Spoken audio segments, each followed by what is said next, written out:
hopefully the bots entering the Discord channel will remind him that he's meant to be on a podcast and not just streaming the dungeon.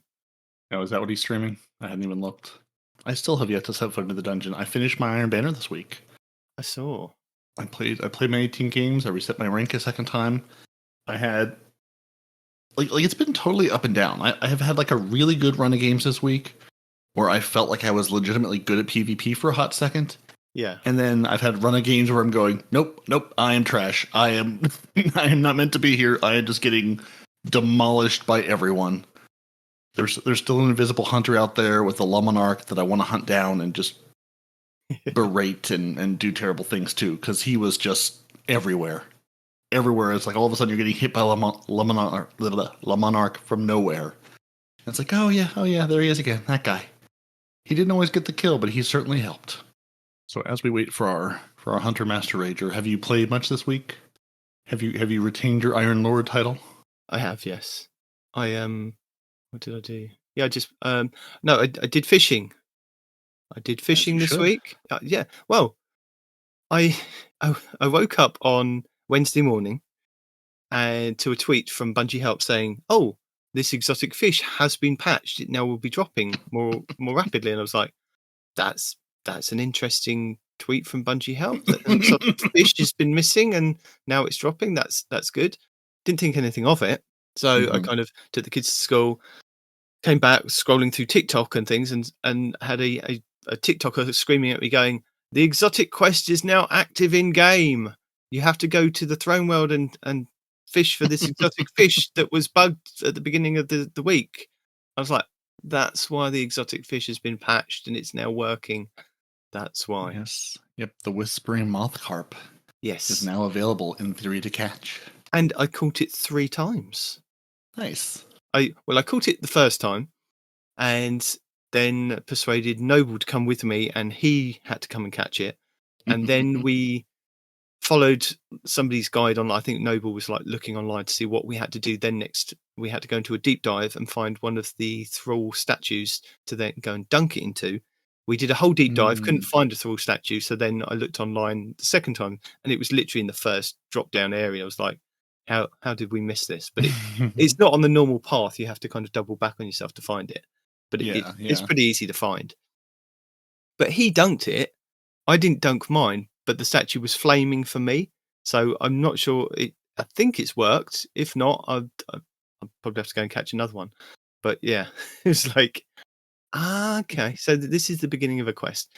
So that, I think it only took me about 15 minutes to catch the exotic fish, which was quite nice. I was only there for about 15 minutes fishing and fishing and fishing. And then when I was watching back to kind of to add some videos to the show this week, it's like maybe point people in the right direction of what this new exotic fish thing will kind of trigger. There's an actual quest that you have to go and pick up from Hawthorne that I completely bypassed. I just went and collected the fish and then did the dunking thing. So I don't know whether I needed to have done the Hawthorne quest first to get the fish and then go and dunk. I haven't gone back to the deep dive to find out, but I'm hoping that I didn't have to. But the Hawthorne thing gives you like materials. So I think it's like 100 fish. You get like upgrade modules. Yeah, the upgrade modules. Yeah. So I just went over the quest, so I was like, I could just go look at it. So 100 fish gives you upgrade modules.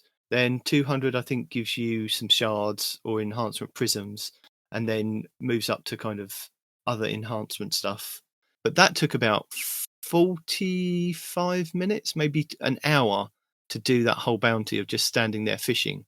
And I was getting a bit bored with like just fishing and fishing and fishing. I got 4 exotic fish, but I'm sure I was due another one before the public events stepped in and went, no, you fished enough now.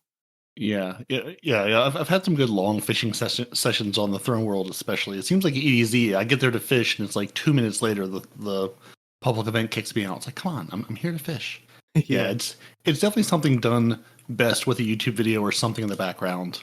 Like, you can sort of have pay attention to something while you're watching for the screen to flash and your line to jiggle.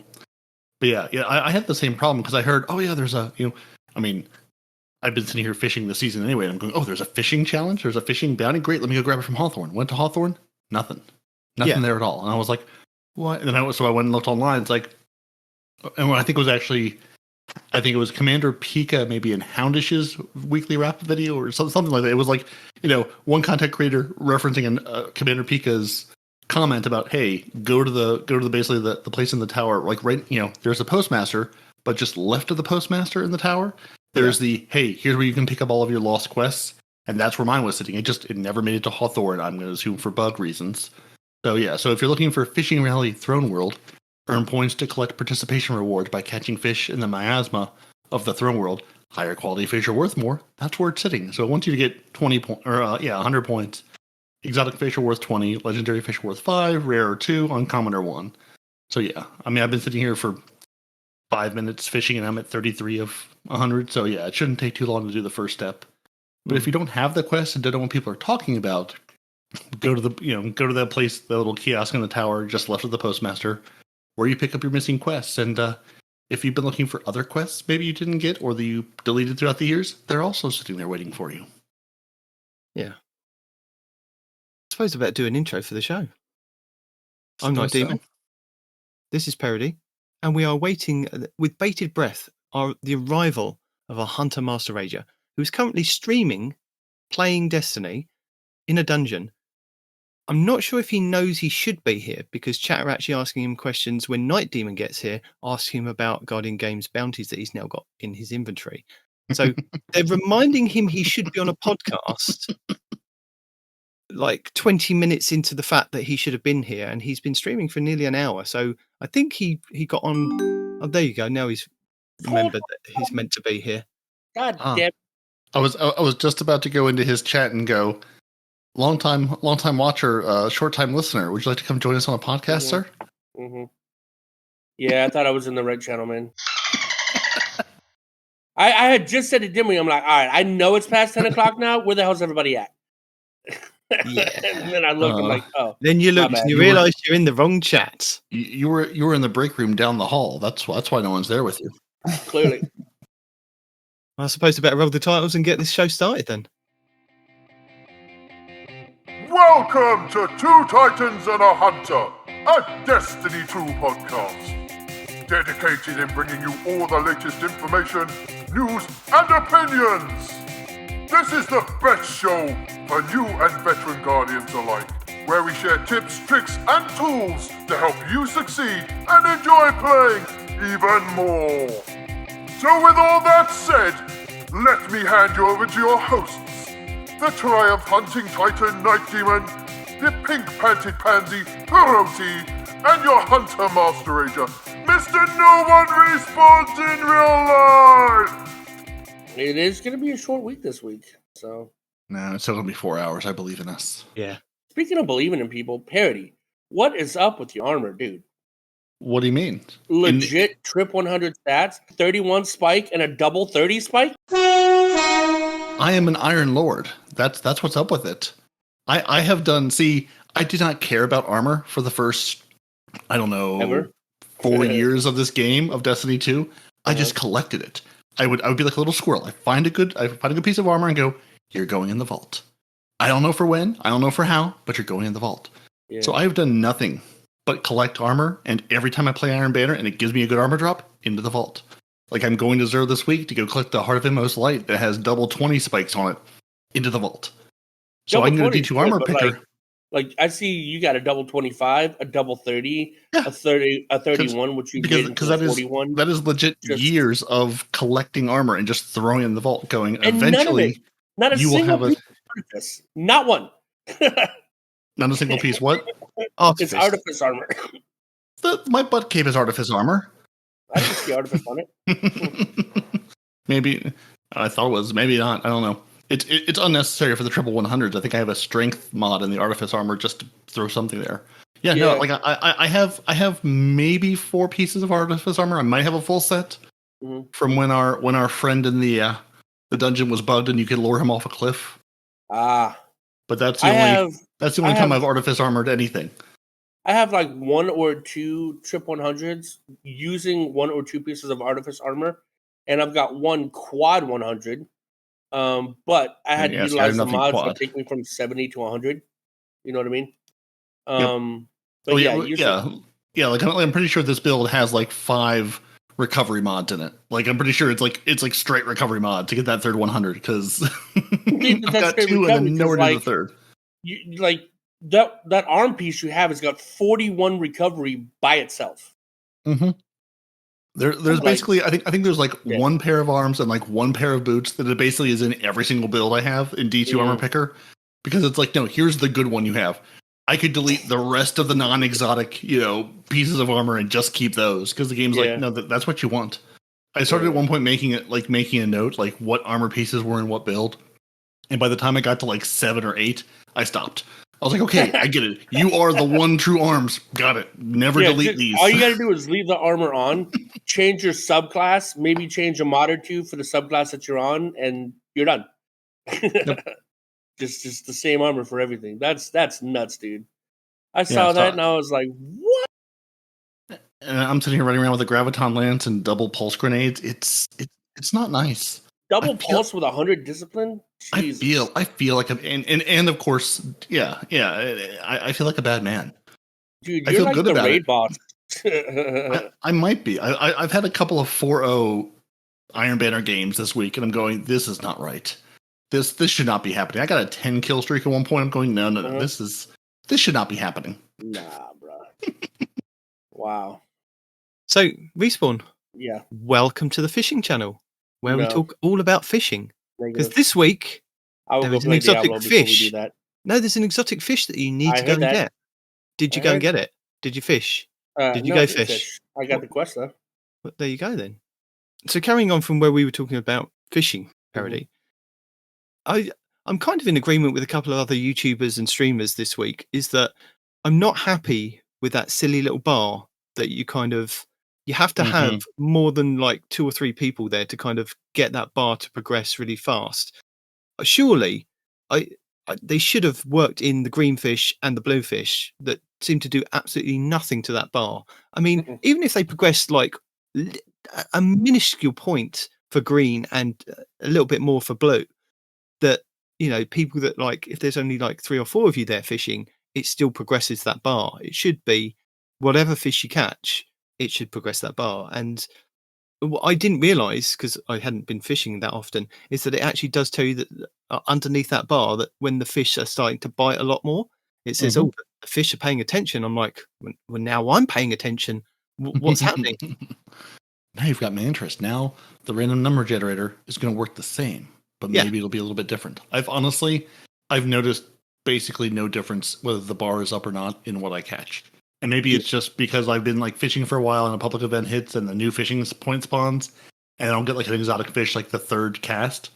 So maybe the bar means something. Like I fish with the bar up and I fish with the bar down, and it feels like there's no difference at all to like what it actually lets you catch. From what I understood about the explanation of the bar, is all the bar does is increase your chances at getting the exotic fish. No. Right?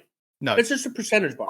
I don't believe it. I don't. I believe it literally does nothing. It is a bar. It is a focus fishing bar to give you a little feedback, but that's it. It doesn't do anything.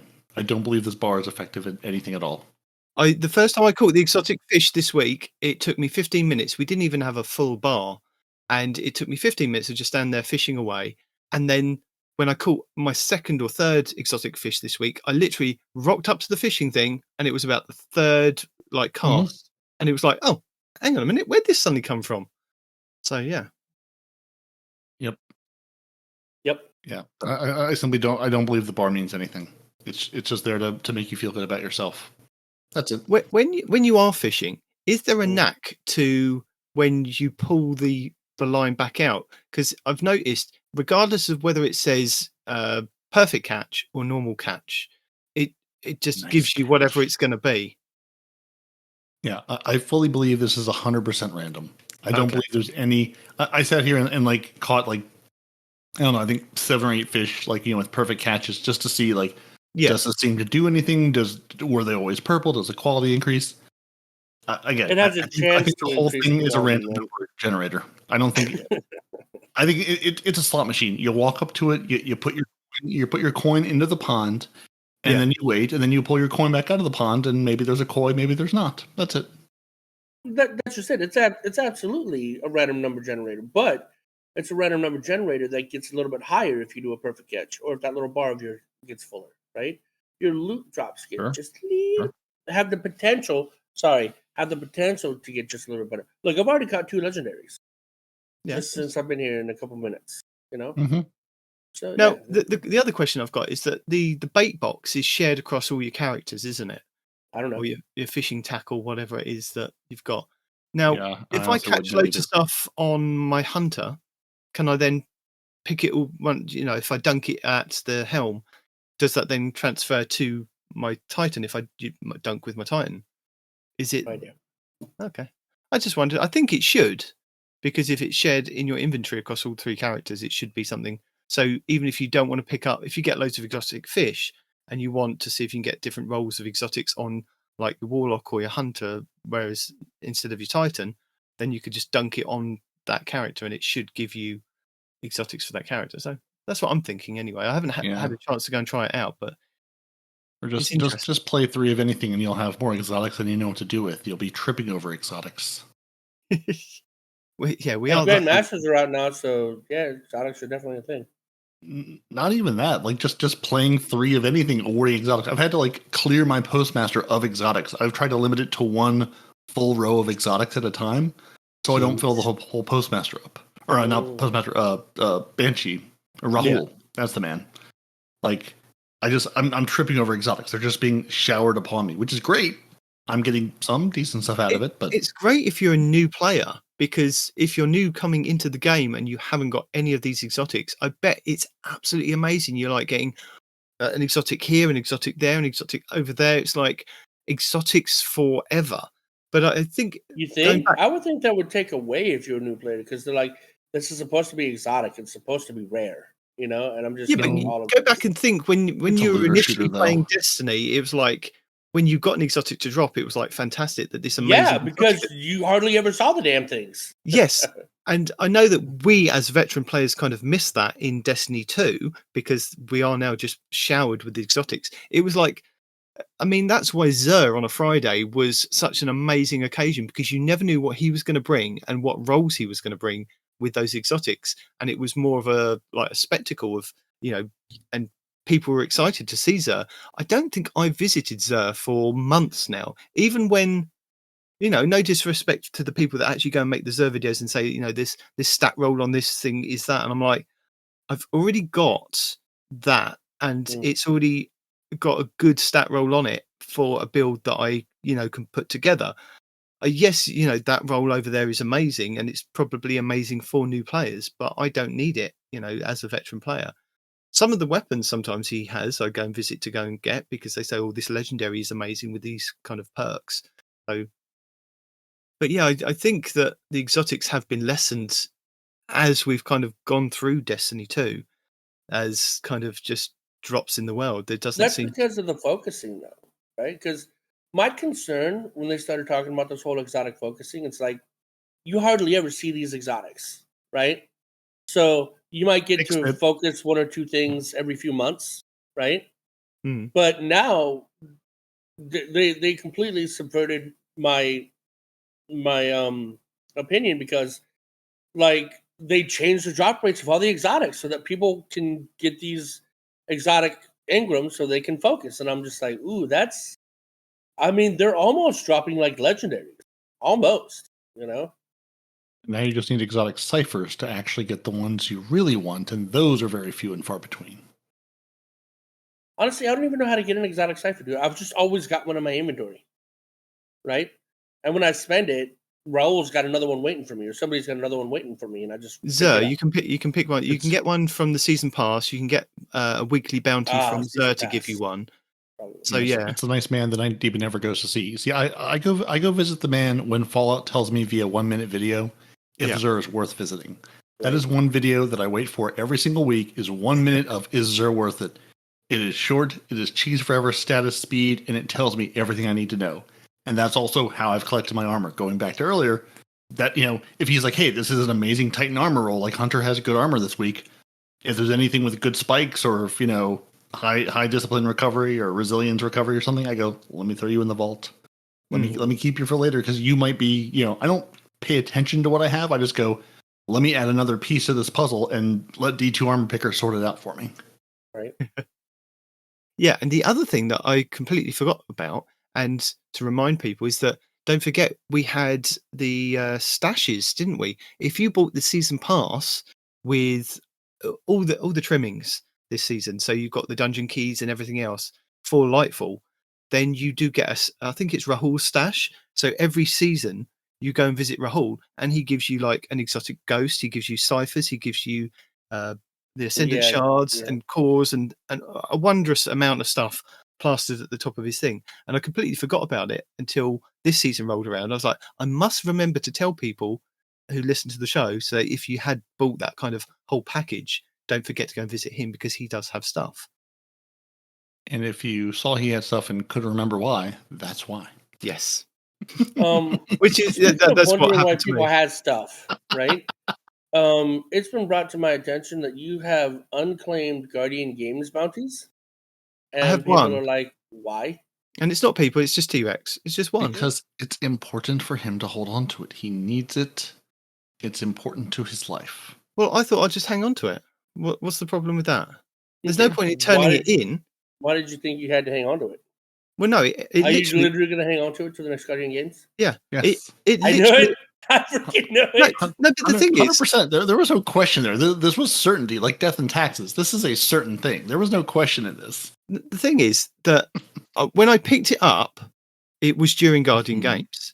And it hadn't completed because it was on my Warlock. So it was one of the things I thought, it will just kind of complete as I get there. And I didn't manage to get to complete it on the Warlock. Funny enough, it actually completed, I think it was last weekend or this weekend that I was playing something in Crucible. And it suddenly went, you've completed this bounty. I was like, that's weird. It's got nothing to do with, there were no requirements to do with that in there. But hey ho, if you've completed, you've completed. And then I thought, killed 300 Thrall. No, it was something to do in Crucible. It was a Crucible. I know. That was funny. I think it was the Trials bounty that from Guardian Games. And I was like, okay, fine. I'll just hang on to it then. There's no point in turning it in because it won't give me XP. It gives me stuff towards Guardian Games. So I'm not going to use my Warlock as much. And that one bounty is not going to take up too much room. So I'll keep it until next year and see what happens if I turn it in. So until next year. Yeah, why not? Hey, there was a chaperone on my hunter at Amanda Holiday for like 3 or 4 years from whenever that original quest. I bet she's still got it, hasn't she? She's taken it to the grave with her. No, I went and dutifully picked everything up before her untimely demise. Oh. No, like that was her job, is to hold on to my exotics. Yeah, but now it's Rahul's job to hold on to your exotics. Mm-hmm. Absolutely. Every time I claim the Prime Gaming rewards, I forget that I claim them and I go to Rahul. I'm like, why do you? Oh, right. That's why you have those things. Yeah. Oh, man. I wasn't ready for that. That's too soon, man. Too soon.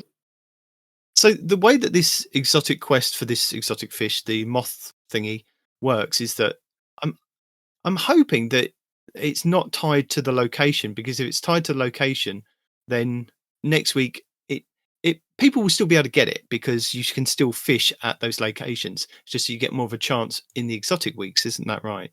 So next week I think is Nessus.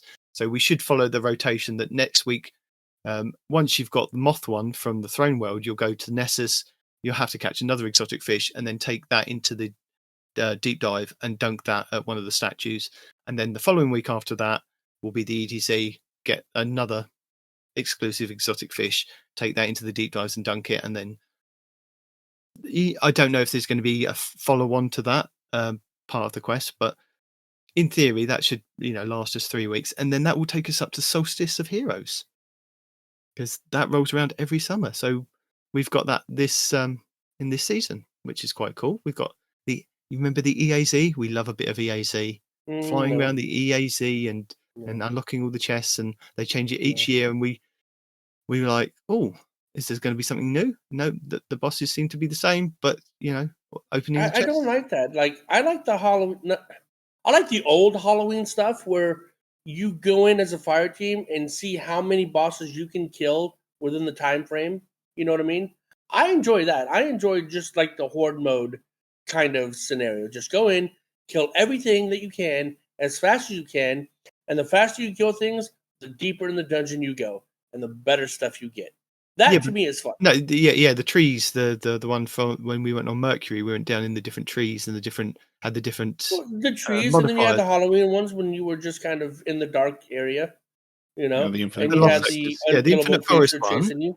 Yeah, you went down into the different trees, but then they changed it, didn't they? They changed it to the lost sectors and the amount of bosses, but you can only go up to like 15 bosses in there before the time ran out. Can we maybe go into the Methane Sea and go deeper and deeper and fight more terrifying things as we encounter them? I mean, that would involve actually changing the event, which we all know is not going to happen, but it sure would be nice to just have a little variety. Well, in theory, this season should still stick around until the Halloween thing rolls around, because all these stuff that we're kind of doing now for the season should still be here until February, when we have the final shape kind of drop, and then that's when they kind of do the wipe of the season. So in theory, we should still have fishing up until February. We should still have the Methane Sea and Titan stuff and deep dives, and then whatever else we get next season. What oddball thing do you think they'll add in the final shape? Like we got fishing this in Lightfall. What do you think we're going to get in the final volleyball? Sparrow Badminton? No, it'll never be sparrow racing. Come on, man, let me have this. I mean, we have a basketball court. We have a football pitch or soccer field, depending. You have a football. We did have a soccer. Yeah. What random thing do you think we're going to get in the final shape? What random oddball activity? Pickleball? Sweeping the nation? You know, we can already... No SRL? Are you high? Why don't you want SRL? Who are you talking to? Yeah, who Dimwee. Okay. I was like, because I said that a while ago, and I didn't know if you were just like 30 seconds delayed. A hockey rig on Europa. That'd be funny. Oh, that'd be great. Yep, hockey on Europa. Let's go. That's what I want. It sounds like you were asked at it. You just have a sore spot for it. It's not going to be PvP. I can guarantee you that. No, it's not going to be PvP, and we can talk about that later. But it's just, I think they'll expand on fishing. I think you'll have to go to Europa. You'll have to blow a hole in the ice and do fishing through the ice. Fishing on 3 new planets. Yeah, fishing on 3 new planets. That's what it's going to be. We're going to expand on that. You know what they're like? They find something that a certain amount of people like, and they go, let's triple down on that one. Let's not do what other people want. We'll just do this. The Star Horse demands that you fish in dares of eternity. Bring her your finest catch. Yeah, you never know. We might. No SRL. Why not? I don't know. I've never played it. It's just exploring. Man, you don't have an opinion. Shut up. It's a racing game. Nobody wants a racing game. Yeah. If you want to play a racing game, go play your racing games. If you want to fish, come to Destiny 2. Right? Yeah. What about if I just want a horn on my Sparrow again? Go back to Destiny 1. Yeah. If you want horns, if you want Sparrow Racing League, you have to go back to Destiny 1. It's there. They're not going to bring it across. That's why it exists. That's why. That's the entire reason Destiny 1 exists. Sparrow Racing League. That's it. Yeah. Mm-hmm. And horns. And horns. And customizable boosts. Remember that? Yeah, all the different colored boosts. Yeah. Being able to punch an enemy and turn them into your friend. Yeah. Oh my God, I forgot about that. That was only Titans, though, right? No, that was one of the aspects, wasn't it? Yeah. It was one of the things you could put on your class item or whatever. Yeah. You could punch an ogre and turn him into a friend, then he's your ogre. Oh, that's right. The exotic class item? Oh, that's another thing. Exotic class items. Yeah. Yeah, I missed those. But then they had a reason in Destiny 1, didn't they? Because they were part of the factions. You put it on for the factions and you generated more stuff for the factions. So it's like it's redundant in Destiny 2 because there aren't any factions because they've got rid of those now. Ooh, remember the factions? Yeah. That's what I just said. I remember the factions. You remember Respawn. Are you on a time delay? Are you back on the VPN? I just want to be sure.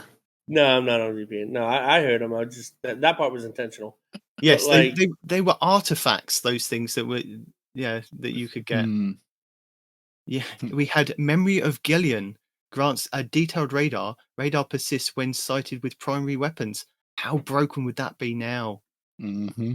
Oh, yes. I'm And gonna they say came the with different stat most. rolls. They gave you discipline and strength and intellect, memory of Radagast, gains the ability to reflect energy-based projectiles when guarding with a sword, increase sword ammo capacity. Oh, these were amazing. Don't know what. And Memory of then the Silmar. exotic weapons themselves, like the Raise Lighter, the Dark Drinker. I know people are gonna be like, "Well, that's what the Fallen Guillotine is." No, the Dark Drinker was so much more potent and deadly than the Fallen Guillotine. 100%. I know they kind of incorporated these into most of the perks and things that we now get with armor and that. But like, there's one like the Memory of Silmar, which is basically in Crucible, resistance to damage over time attacks is greatly increased. Like, I know, yeah. I could use that. I'd Yeah. be into that coming back. Perun's Prowl. Enemy guardians with full supers and enemies with low health are highlighted. Yeah. I remember that. I'd Mm, forgotten that existed until just this moment. Good times, good times. good times. Maybe we should go back to Destiny 1. Maybe we should just play Destiny 1 forever until they turn off the servers. I don't know, man. They got Diablo 4. They got Final Fantasy 16. Yeah, for the longest time, First I looked. Ascendant is about to come out. I just saw a new trailer for the First Ascendant. Yeah, for the longest time, I looked at my Destiny 1 disc and I was like, I'll go back to you probably. I'll go back. And no, I'm never going back. I actually did. It's actually unnerving. Like the way your character moves is so less fluid than what our character moves now. You know, it almost feels like you've gone from like an Xbox to a Commodore 64 kind of thing. You know what I'm saying? Like the difference is staggering. Like Yeah. Yeah.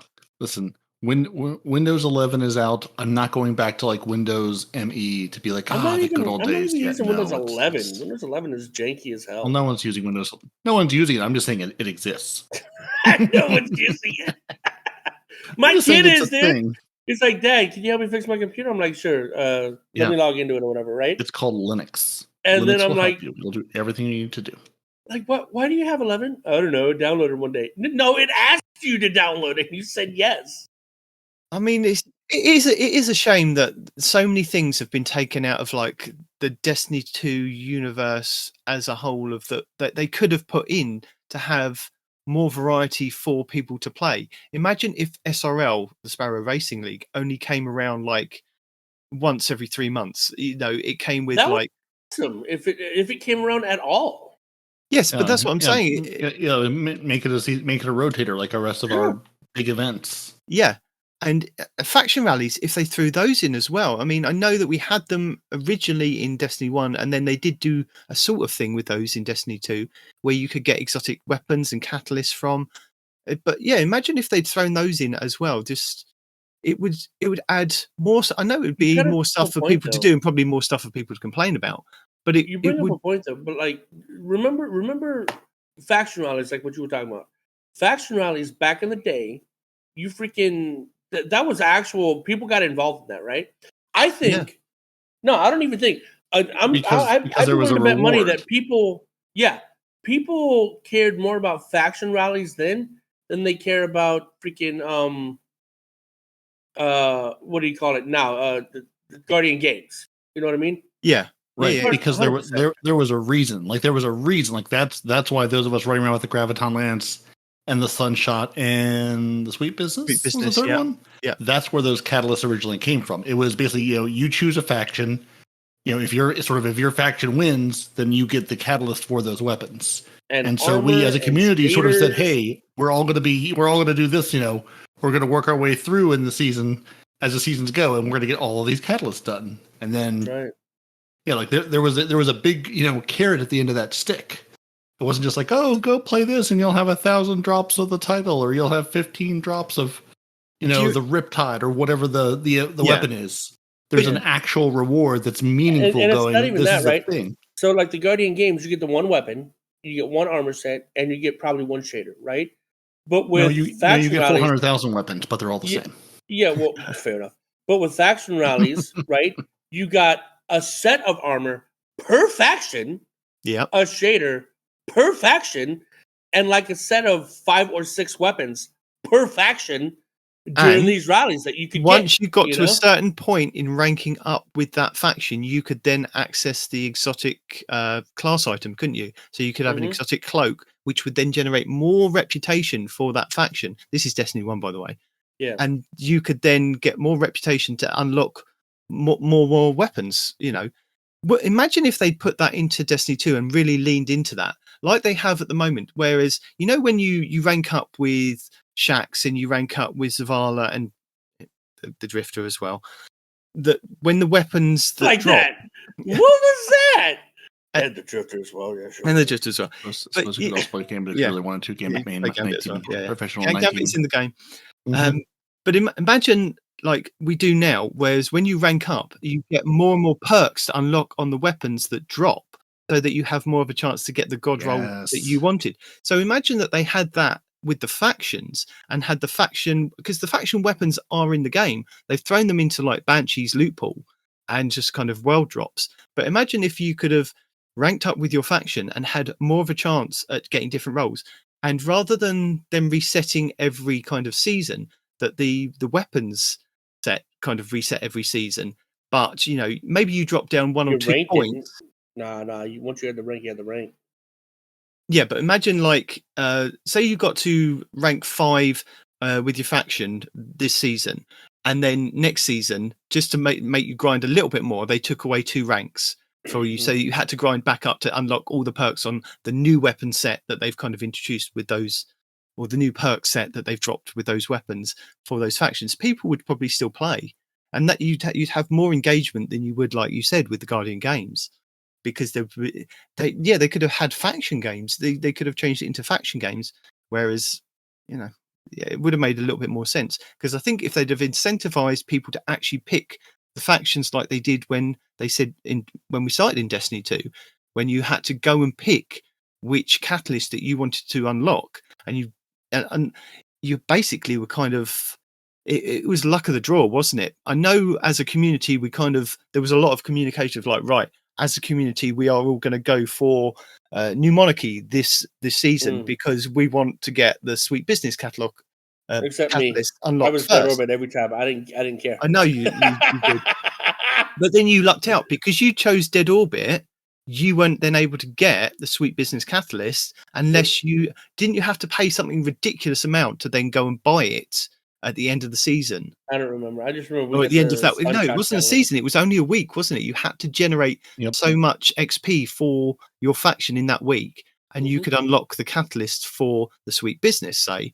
But if you weren't pledged to that faction, you then had to pay like 250,000 Glimmer, literally the whole Glimmer pot, to go and buy it from the other. Oh, you remember now? Okay, I remember. Yeah. They penalised you for picking the wrong faction. Yeah, it was very expensive. I mean, it was still in-game currency, but yeah, it was like all your in-game currency. When it felt like Glimmer was harder to come by then. Like I feel like now I'm just living at max Glimmer all the time, but I feel like maybe that was more of a struggle then. It was actually we had to actually Glimmer farm. We had to store Glimmer in the form of like Glimmer boxes and things that we could sell for Glimmer. I forgot what we could. But yeah, we used to have boxes back in the day that would sell for Glimmer too, that you would just store inside of your. You'd stack up all the ships and the sparrows in your inventory. Yeah, for Glimmer and things. Back in my day, Glimmer was a thing that I needed to hoard. Well, you can still do that now. I mean, I'm still hoarding vast amounts of Glimmer. I bet you are, my friend. I bet you are. Well, I've got still 498 of those Rainmakers that I kind of pop every now and then. Like, I've still got 264 finest matter weaves that but I'm sitting on like over 1,000 of the enhancement cores, so I don't need to pop them just yet. I mean, it's just time in game that I've got to hold down a button that I want to hold down a button to shoot people rather than consume the finest matter weaves to dismantle them. Yeah, I guess you have so many options to get Glimmer. Yeah. I've still got Phantasmal Fragments. I've still got Hero Waste Pieces. I've still got Phantasmal Cores that I can still and Dark Fragments that I can still turn into Glimmer at Rahul. It's like, I've still got other places to turn into Glimmer. I guess I shouldn't laugh at you too much as I'm looking. I have 572 Finest Matter Weaves and 584 Rainmakers because I have never in the history of this game ever looked at those. I've used maybe like 5 of each, maybe I've in the used entirety one of this game Rainmaker just to see how much it would give me, and never again. I think I did it just to be like, I have this, I might as well. Like, and hey, you can't delete the stack. You can't delete it. No, they're going to be there until it. Bungie takes it from me. Yeah, because I'm not going to sit here and pop one. Like, and there's a cooldown. Like, you can't even use it and then just like burn through a stack of them. No, it's like you have to wait. There's a cooldown period before you use the next one. Like, no, you're gonna be here until you either decommission them or just trash them for something. I'm not doing it. I can't make it. And you know what they could do, honestly, right? For Guardian games, you want to get people more engaged. Do kind of like what we had for the Guardian for the faction rallies, right? Say, yo, I got an exotic fishy. Okay, anyway.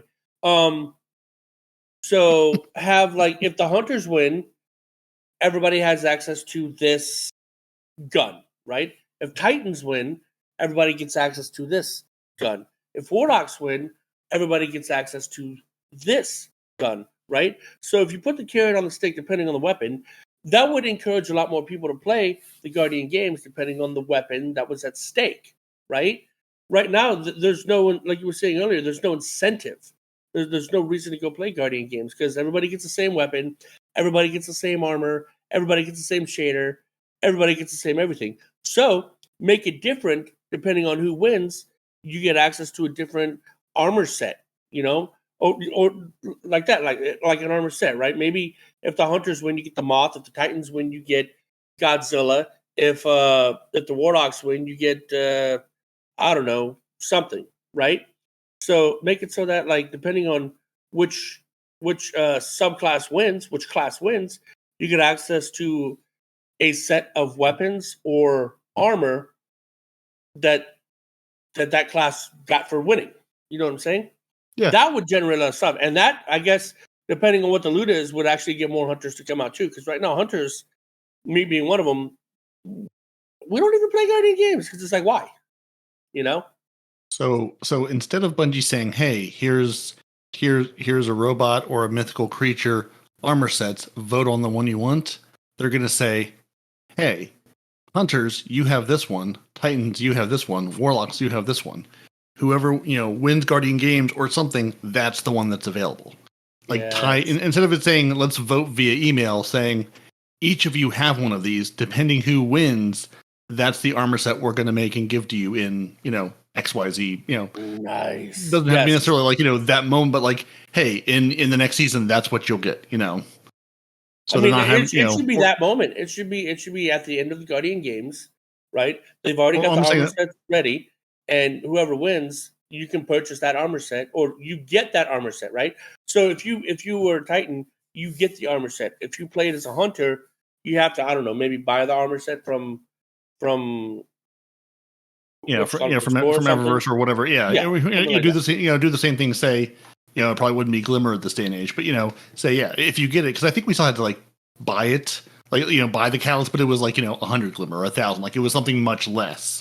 So it's like if you win, you either get this or you buy it for a pittance, and if you don't win, then you can buy it, but it's going to be expensive. It's going to be something that's going to hurt a little bit. Yeah.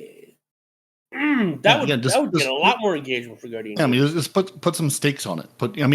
Again, we still don't have a winner of our last bet because Bungie has still not told us like how the classes did against each other in PvP. Like that's the thing. Like, give us some data. Like, give us some information. Like there's so much of the game where it's like, yes, this is important to you to, like they talked about 2 or 3 weeks ago about, we look at all this data and we do this and we compare how things are going. Like, give us a taste. Give us a little bit. Be like, hey, Hunters won this percentage of games, or hey, Tuesday Titans wiped the floor with everyone, but Thursday Warlocks won like 85% of the. Just give us some interesting tidbits. Give us some of that data, Bungie. Like, we don't need all of it. Just give us a taste. Like, just give us some bragging rights and some fun. Like, we're so hungry for any little like tidbit of information. Like, just throw some of that at us. Right? Which for once we had the classes go against each other, who prevailed? Either that overall or day by day. Like, all right, tell me how inspiring it was to jump into a game with nothing but your own subclass in that game, right? Like I jumped in and I saw 6 hunters. I was like, "What is amazing?" The same way when I jump into a game of Iron Banner now and I see 5 hunters on my team, and if we have to control zones, I'm like, well, we've lost. Wow. Hunters can do zone control. They can, but they choose not to. They can, but they don't. And I'm only throwing shade at hunters because this happened like once in last Iron Banner. It was like at the end of the game, it was like me and like it was either 4 hunters or 5 hunters and then like 1 warlock. And I was like, guys, we should have won this. Like this should have been a cakewalk. Like I think we got way more kills than the other team, but didn't capture any zones. So well, at least you don't have to worry about that this week because it is eruption, isn't it? So you should have. I want to not love. I want to like eruption. Yeah, but I can't. I can't be down with a game that actually that punishes you because once or twice I've done well enough to be the one who's surging or primed or whatever, and I'm like, to have a game that just punishes you for going, right? You've done well. Now we're gonna blow you up because you didn't continue doing well, or because you couldn't find the other team. You're running around mid super going, where's the other team? They're gone. Like my teammates have killed them all. There's no one for me to attack. I can't keep the streak going because there's simply nobody there. Or the spawns have swapped and I have to run to the other side of the map. I can't get there in time. Like I just when Eruption came out, I think it was Cammy Cake's video basically being like, it's bad for everybody. It's bad if you don't do well. It's bad if you do well. And like every time it's like, go attack this other team. I'm going, why? Like they need the kill to keep their streak going. I can just hang back till they explode. And if I'm doing well, I have to be aggressive and go hunt you down and put myself in a terrible situation to keep my streak going, or I die anyway. Mm-hmm. It's like this is dumb. I mean, I'm again, I still played enough Iron Banner to reset my rank this week, and I've still played all my games. Like I still enjoy Iron Banner, but this is not the flavor I enjoy the most. Oh, is that what's this week is Eruption for Iron Banner? Yeah. Yeah, it's this week, and I'm assuming it'll be Fortress, since it didn't say, but it was Control for most of the last week, Eruption for this week, so I'm assuming Fortress will be the 3rd week. Yeah, that's what I'm assuming, is that, again, they didn't communicate out to say, they did it last season when we first started with Lightfall. They went, the first week's going to be Control, second week's going to be Eruption, and then the 3rd week is going to be Fortress.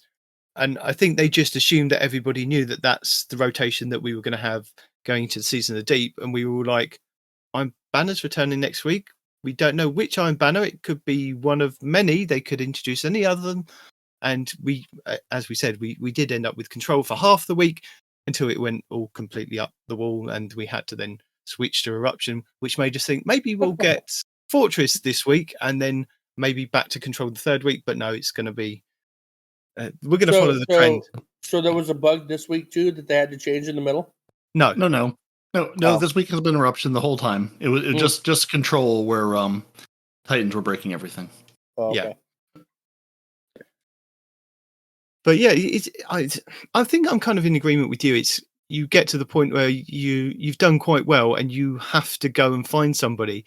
And do you get to the point? I mean, several times I found that I'd run to the point of nearly exploding, and that one person got one shot on me, and then they get the 5 points for killing me, even though I just nearly killed them because I'd only just found them. But because they got one shot on me and I erupted, they get the kill. So sometimes it's best to kind of stay back and not actually participate. Just save those five points and just be useful to the team and not give away the points. Yep. Yeah, that's part of the reason that assumes that that you're erupting. The one time that I played, I was like, that's still something that could be a lot clearer. Because I didn't even know I was in that status, in that stat, whatever. You know what I mean? Yeah. The little countdown that's like sort of across the middle of your screen. One should be in like blazing red numbers or something. Like it's white text that counts down, so like it's moving and you can sort of notice it. But by the time I notice, like I think it starts from 5. I'm not even sure. By the time it's like 3, 2, I'm like, well, I'm dead now. Like by the time I see it, if I'm not right on top of somebody ready to secure a kill, there's no time to do anything else. It's like, well, I'm dead now. Bro, give me that Duke Nukem font with that big in the middle of my screen, or in the top of the screen. Heck, give me the Zelda. You're low on life and things are going real bad when you're at a half a heart. Like, give me some major indication like you're about to die. Yeah, something. I don't know. Or let me know when it starts. Like there's a flash on my screen, or there's an anime. I mean, if you're surging, right, you would think something would happen to you. Like your character animation should be like somebody hitting Super Saiyan or something. There should be an animation when you go into that mode. You're like, oh, that's a cool animation, and now I know I have to do a thing or I'm going to die, right? Give me the Dragon Ball Z crossover. That's all we're asking for. I want to make it very clear. Yeah, just some kind of power up or a surge or just some visual, like you cannot miss this indicator to let me know that I'm in this state where I could potentially die. I don't know why that's so difficult. Let Saladin show up, hand me a can of surge, and be like, "You got this." Definitely. I couldn't see him drinking energy drinks. He'll drink tea at the most. No, dude. That dude lives. That dude is pure energy drink. He is Monster Energy drink in its final form. Come on, Saladin. Saladin. Well, no, Saladin. He's more level headed, but I still believe he is pure energy drink. He has that placid exterior, but inside it's just roiling anger. No, I don't. No, if you told me Shax lives on pure energy, sure, because I've seen him bop somebody's head from their shoulders. Yeah. Okay. No, I could see that. Saladin is Nitedemon's exterior, but Respawn's interior. Is that right? Oh, the world's doomed. The world's so doomed. So that's basically what this week has been, hasn't it? It's been fishing to start off an exotic quest and Iron Banner, I guess. Oh, I mean, we have had Grandmasters, and we have some plagiarism. Oh yeah, we can't forget that. Mm-hmm. Well, we can forget that because I said to Peroty before we started the show, every YouTuber and every podcast has kind of covered this in the last week of let's review somebody else's review of something else that was reviewed that they've got sick and tired of. And I said, do we want to kind of rehash that? We can talk about it. That's not a review though. Bungie straight up used this dude's art, man. It was an accident, and it wasn't Bungie intentionally. Bungie, was it? Okay, I'm not blaming Bungie for this. I just think it's funny. What I think is funny is Astacross's response. They're all like, okay, when Astacross found out about this, Astacross was like, give him a job. If he's good enough for you to use his art, give him a job. What happened this week is that a person in the community did like Destiny art, like a lot of people do. They do a lot of fan art, and because Bungie had sent the cutscene that we got for the story this week as part of week 5, probably the most important cutscene in 9 years of Destiny. By the way, was outsourced to a third-party company to do. That third-party company saw the artwork and thought it was official Bungie artwork, decided to use it as kind of a reference to put into this like cutscene. Then they gave it to Bungie. Bungie obviously didn't realize, put it out. Somebody on Twitter went, hey, they used my artwork. Bungie went, oh God, what have we done? And have kind of been in touch with the artist and compensated them. But yeah, I don't know if one piece of artwork is good enough for a job, but I mean, it was good enough. Have you seen his work in general? No, like I went to look at his. Oh, he's a good artist in general. Was it Gamma Trap? No, it wasn't Gamma Trap. Gamma Trap's good though, but Gamma Trap has already got his own thing going on. Okay, so Bungie has acknowledged it because I obviously I've seen the cutscene and people talking about the cutscene. I hadn't seen that part of it. So, but Bungie did like reach out to them and like or at least are doing whatever they're doing. Not they for are us to know, but him. Yeah, but they are like our bad, not just whoopsie. Because I mean, if it's been outsourced, I mean, if nothing, it gives. I mean, again, none of this is okay. I'm not giving anybody off the hook, but just like the level of artwork the community puts out around this game is incredible. And again, I'm not saying, it's, oh, you should be honored that. No, yeah, it's crummy that it happened, crap that it happened. I'm glad the Bungie is reaching out, making this right. But see, here's the thing, though. This is one of the instances where Bungie is good Bungie, because technically according to their rule, according to their guidelines, right? If you submit something on their Bungie forums or on any of their Bungie sites, it's theirs.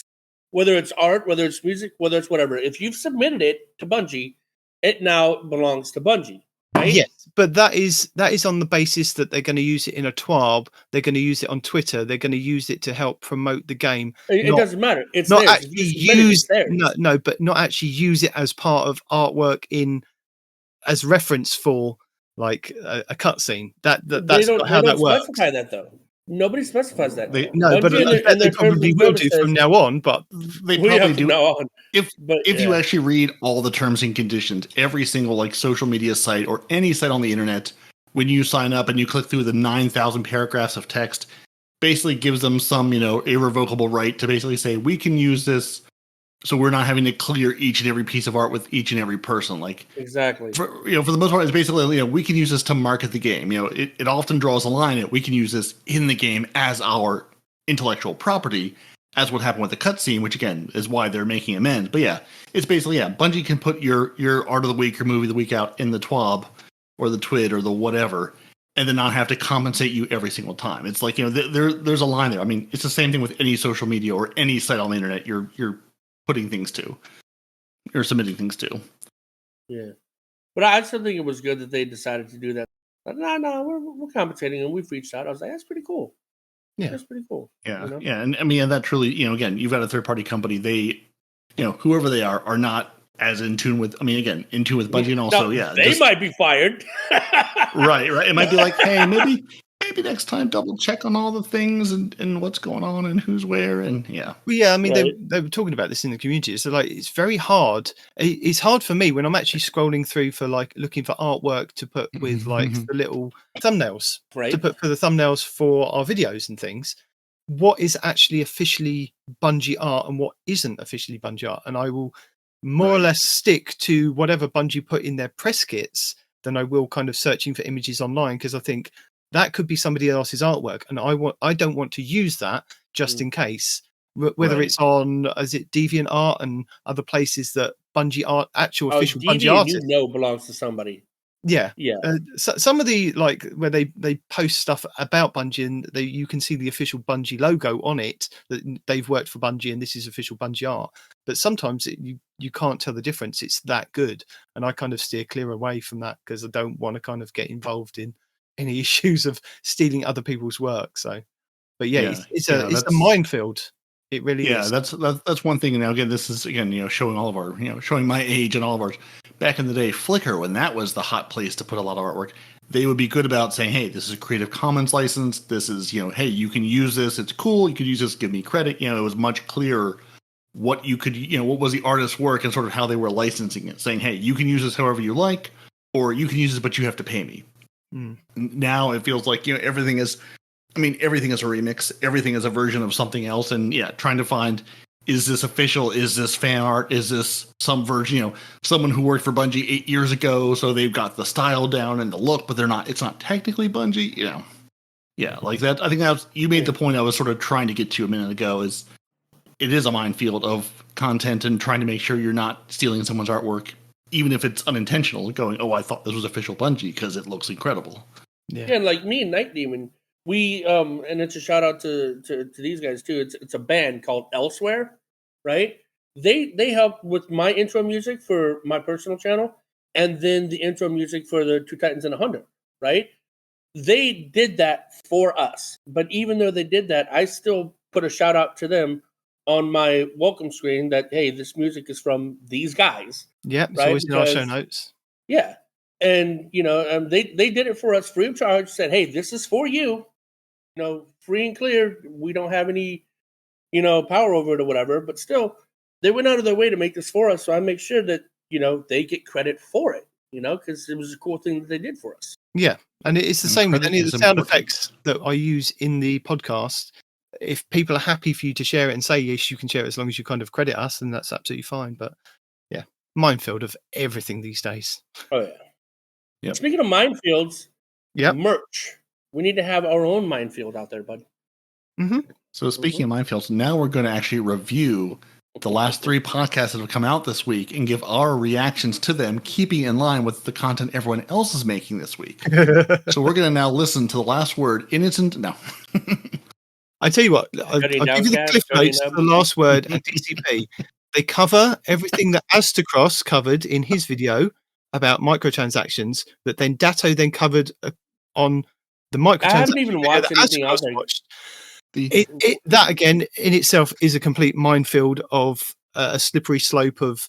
Remember, like several years back when Destiny when we started having microtransactions and Tess arrived in the tower and Datto made this big video going, this could be a slippery slope if it is pay to win.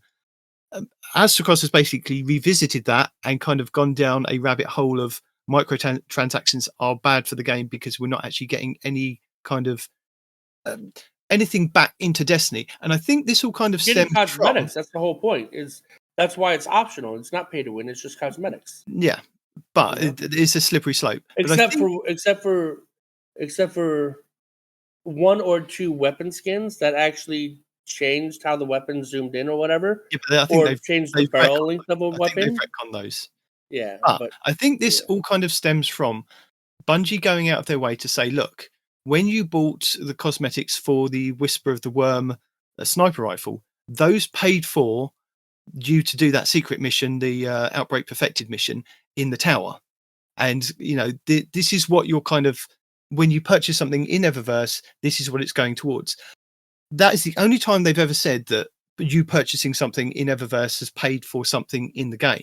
And I think as a community, we heard one sentence and we ran with it and went, everything we buy in Eververse is paying for Destiny. And that isn't the case. And Bungie haven't said that, but we as a community have run with that and gone, so we're throwing money at you, Bungie. We're not even getting one PvP map per season.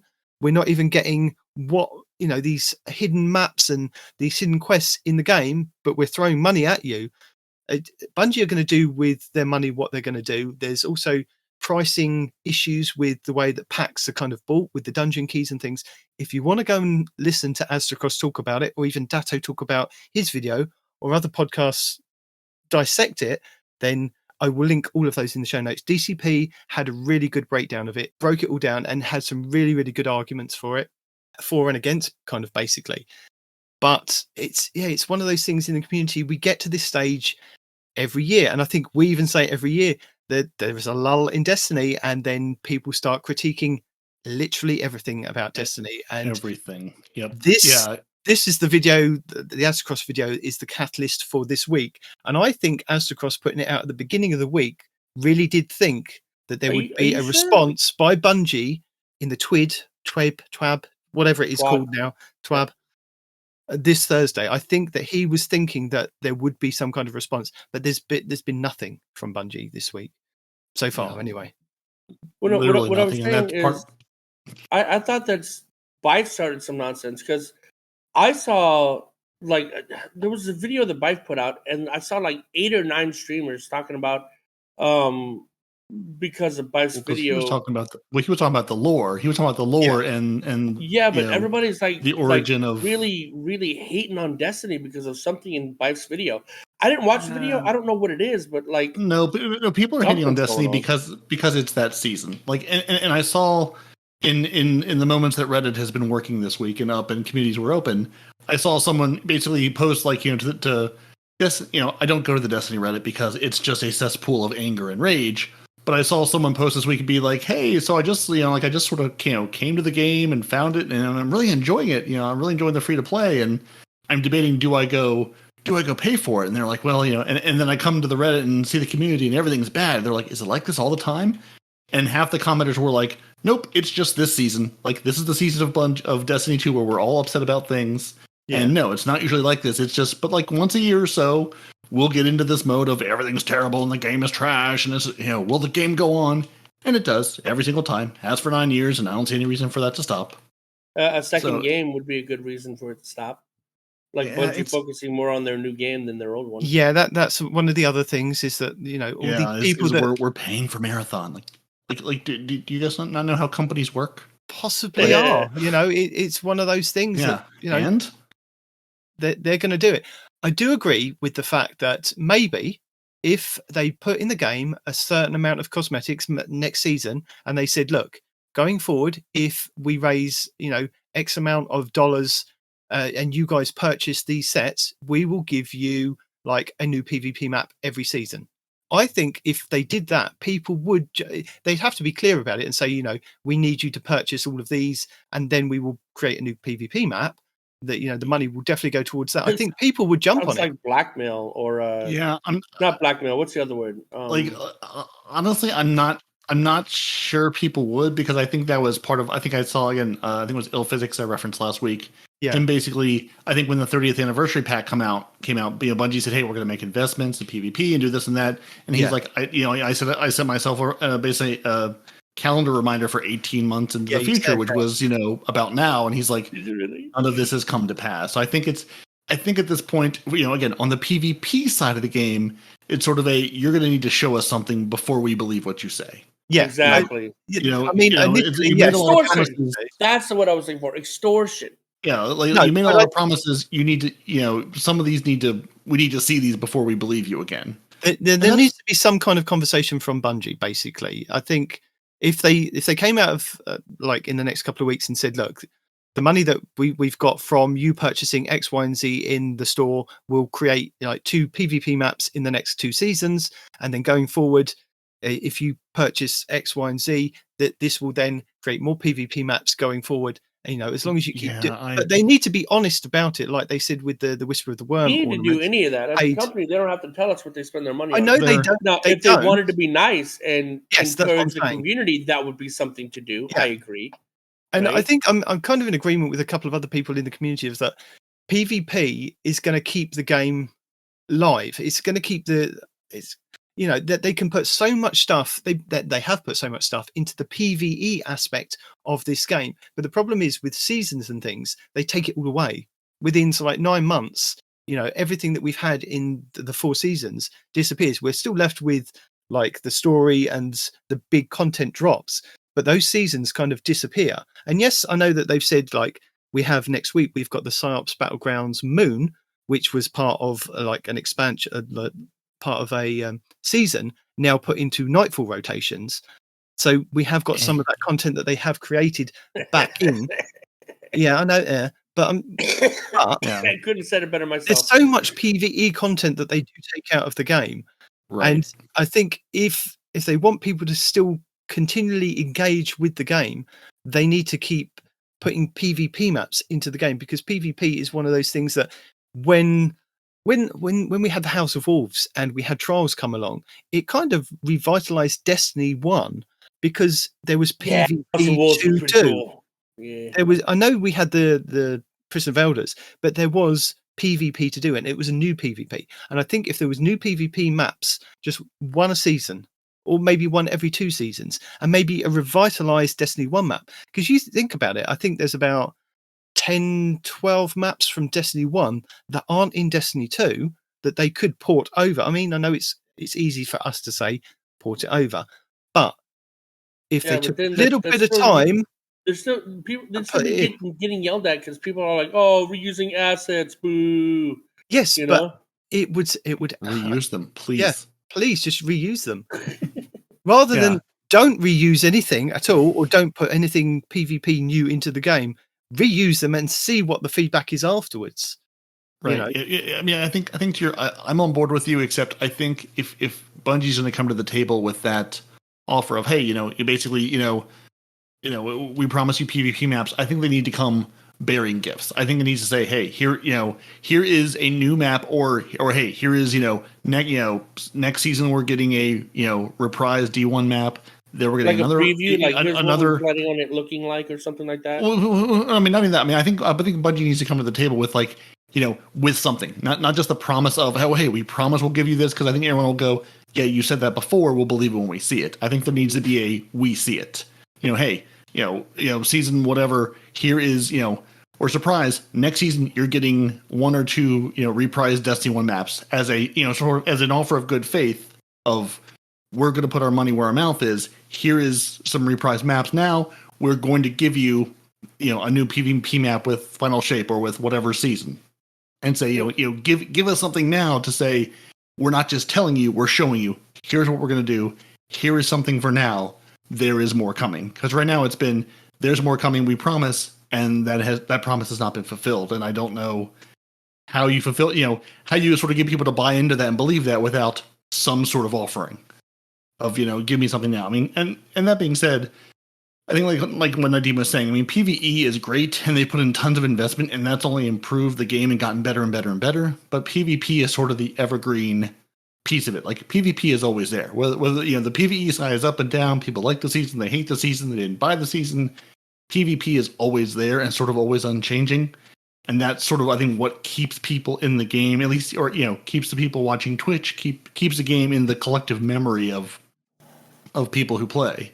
Yeah. PvP is where the investment, or PvE is where the investment is, but PvP is sort of that's, I'd be curious of the breakdowns, but like, that's, I assume, if you're going to Twitch to watch people, it's Grandmasters and it's PvP for the most part. Raids, unless it's the world first, I doubt a lot of people are watching dungeons or, PvE content, unless it's A, offering helps, or B, PvP. I mean, you can just watch it because it's entertaining. Like, I watched Jez. I don't know if you know who Jez is. Yeah, we know. He has no informative content whatsoever. He's just funny to watch. Right. Right. Yeah, I'm not saying nobody, but I'm saying, like, in terms of pure numbers, Grenader Jake gets on and there's 9,000 people watching him play trials every weekend. Right. If you're doing Grandmaster helps, yeah, there's, people are watching you, obviously, but I don't think as many people are watching for that. But who knows? Dude, I thought these were supposed to be rare. You get one every 15 minutes, you'll be fine.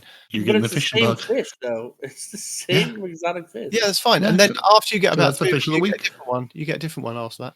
Yeah, I thought I was going to get the one from before, at least. Anyway, different planet, different fish. Somebody said this the other day, and even though I don't agree with it, it's hard to not at least understand where they're coming from, right? They're like, yeah, we pay Destiny anywhere between $60 and $200 a year for content that they're going to take away eventually, right?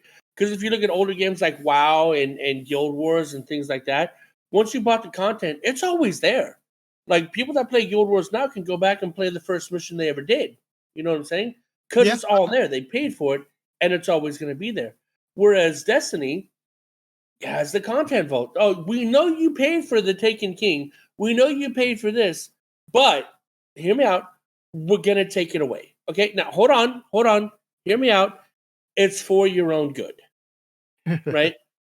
So, I mean, some people are angry about that. It's like, we're paying for content that eventually we're going to lose, And if that's the case, they either need to charge less, turn it into like maybe a subscription thing, which, again, I don't agree with, or, stop taking the content away, because all this money that we're giving you, especially all that Sony money they just got, buy the servers that are capable of housing all of these expansions, just like WoW and all these other games do, That's not how that's going to work, is it? You know that. I know that, but like, still, he had a point. Like, we are paying for content that is eventually going away, and that's a really shitty way to look at it, man. But it's honest. The other issue from I think listening again to DCP in the last word is that the community were sold on this idea of Bungie being an indie studio, and they're going to do things their way. They're going to do this. They're going to do that. And the moment that something happened, they went, well, no, we're going to partner with Sony. It's like, hang on a minute. You sold us on this whole thing of, this independent studio. You're going to go off and do this amazing thing. And then you're going to just partner with Sony. And there could have been reasons behind that. And I think listening to the community, it's like, it's still a sticking point with some people in the community of like, and I can understand that. It's like, you sold us on this whole thing of, we are parting from Activision and we're going to be going off on our own thing, and Destiny is going to be this amazing thing. And I don't know whether there was trouble that they saw down the line, that they wanted to, because of what they wanted to do, like films and expand that whole kind of Destiny universe, that they needed to partner with somebody, which is good. Yeah, which I would love to hear more about that. Like, I remember when there was like, oh, so and so was hired to head the whatever division of doing Bungie thing. Again, I'm not saying, I understand movies take years to make. TV shows, you can't pump them out in a day. Like, I understand. I'm not saying like, why isn't it out yet? Have you never seen Power Rangers? You can absolutely pump it out in a day. Well, right. I mean, you can, but I don't want them to. No. Right. I feel like there was a lot of talk about, hey, we're doing this, we're expanding this, we're doing this, and it's like, where did that go? Post Sony, I think I thought, hey, we're partnering with Sony, they've got the arms and the expertise and the it's easier if you're in the company to go, hey, let's reach out. We have access now to Sony Pictures and all of the people there, and we can make these things happen and get access to these incredible people Spider-Man and directors in and Destiny. Right, and all of these resources, and it's like, are we going to hear about this ever? Like, is it still happening? Because I'm excited. I still want my Destiny thing. It's like, I've lived in this universe for 9 years. I am happy to continue living in it, but you have to give me a place to go. Where is it? Do you think Spider-Man, New Hunter Vanguard? Let's go. Yeah. Do you think that they were hoping that there wasn't going to be kind of any? I mean, I don't think that they knew that Astacross would make this video that would then kick off this whole thing in the community. But do you think that they were waiting until they do this big reveal in August on the 22nd, I believe it is, isn't it? When we get the new season, and then we get the reveal of Lightfall, and more about the future. You mean the final shape? That's it, the final shape. That one. Yeah. So yeah, I mean, first off, to have a video come out on a Monday and expect by Thursday a company the size of Bungie to turn around and say anything real about it is naive. They're not going to react to. I mean, yes, Astacross, very popular, lots of people. They're not going to react to what one content creator has said, even if it is the topic of the week. Because by next week there will be a different topic. I mean, I don't. Would it be nice in a perfect world? Sure. Was that ever really going to happen? No, but Bungie is a large, but Bungie is not the hip little indie company that we know and love. They are a large, multi-billion-dollar organization. They are a huge company. They're not going to turn around tomorrow and be like, "Oh, someone on YouTube said this. We better respond quick." They can be like, "No, we can ignore." Honestly, they can be like, "We can ignore this forever and still make a game of some level of success, whether this happens or not." Next week, it'll be a different hot topic. I don't know. Budweiser thought the same thing, and look at them. Yeah, they're still a gigantic company. Who cares? They're a gigantic company that's lost $30 billion with a B dollars. Yeah, but are those real dollars or are those stock dollars? Because those stock dollars don't really exist. If I can't spend it, it's not a real thing. True, I guess. Anyway, I mean, Bungie is sitting here. Honestly, I'm waiting for August when they do this next reveal, because Bungie are the kings and queens of hype. They are going to get us right. They're going to say, all aboard. Here's the hype train. Here's your free ticket. Hop on, and we're good to go. And in August, oh my God, ticket? Bungie that costs $100 depending on how much content. No. The ticket to the hype train is free. The hype train ticket is free. Now to get where the destination is going, to get the hype when it releases, yeah, that's $100. But no, the hype train is absolutely free. And see, so this is the part, as we've said a couple of times now, as we've been doing the show for a couple of years. This is the part where the community is like, oh, the game is dying. Is it going to make it? Oh, I don't know. And then by August, it's going to be every content creator going, oh my God, Bungie did it again. It's incredible. It's great. They saved the game. They've changed everything. Oh my God, it's incredible. Like, This is just the yearly cycle of this game. Like, you can almost set your calendar to it going, this is just what happens in Destiny. It's happened, if not every year, for the last 4 or 5 years. Like, this is just where we are in the cycle of Destiny 2. It's how you bring the hype, though. You have to make it seem like it's dying. I mean, look at every Superman comic ever. Oh, God, kryptonite. I'm close to dying. Dun, dun, dun, dun, I'm victorious. Exactly. This is the moment in the superhero journey where the hero is looking bad and everything looks dire for our team of plucky upstarts, and how will they ever make it through this? And then the big the saving throw comes in August. Oh my God, they did it! It's amazing. We're all very happy now. Like it's just this again. Kinetic subclass, not really. God, that would be so stupid. I've still been thinking about that. That's been on my mind ever since I heard of it. Like, what the hell would a kinetic subclass look like, dude? It's just the sweet business. That's it. Just bullets. You become bullet man. And like physical frag grenades and. No, just bullets. Nothing else. Grenades? No. Abilities? Absolutely not. Abilities is more guns. Okay. We can take Zelda's crafting system and craft guns onto other guns, and then that's it. Yeah, whatever. Just like I don't know, man. I don't know what to say. I had something in my mind, but it went away. So whatever. Put a microphone in front of my face and I just keep talking. Well, no, I had something to say. Like you triggered a Triggered thing in my mind that I was going to play off of, but then I lost it. Squirrel. Squirrels. Shiny things. Shiny things, loud noises, exotic fish. Hello and welcome to the 6th week of Season 21, Season of the Deep, starting on June 27th, 2023.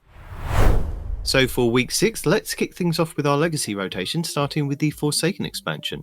Ready if you are. Let's see what's out there. The Dreaming City this week is at a medium curse level, which means Petrovenge can be found in the Devilian Mists, and has the Oracle Engine mission for the next week. The Blind Well features Hive enemies and the Plague Kregar. The Ascendant challenge this week will be the Chimera Garrison, which can be located over in the Chamber of Starlight Lost sector on the Dreaming City. Next up, the Shadowkeep expansion. On the Moon, the weekly story mission is a mysterious disturbance. The Trove Guardian is located in the Anchor of Light. The Wandering Nightmare is the Fallen Council in Archer's Line. And the Nightmare hunts this week will be Fogoth, Fear, Korota, Despair, and the Fanatic, Insanity. For our Beyond Light expansion, on Europa this week, Phylax the Warrior will be the Empire Hunt, Asterian's Abyss will be the Eclipse Zone, and the Exo Challenge will be Agility. For the 30th anniversary expansion, we have the loot rotation for Dares of Eternity, which will be on week 2's rotation with the Scatterhorn armor set and the Perfectus armor set being available.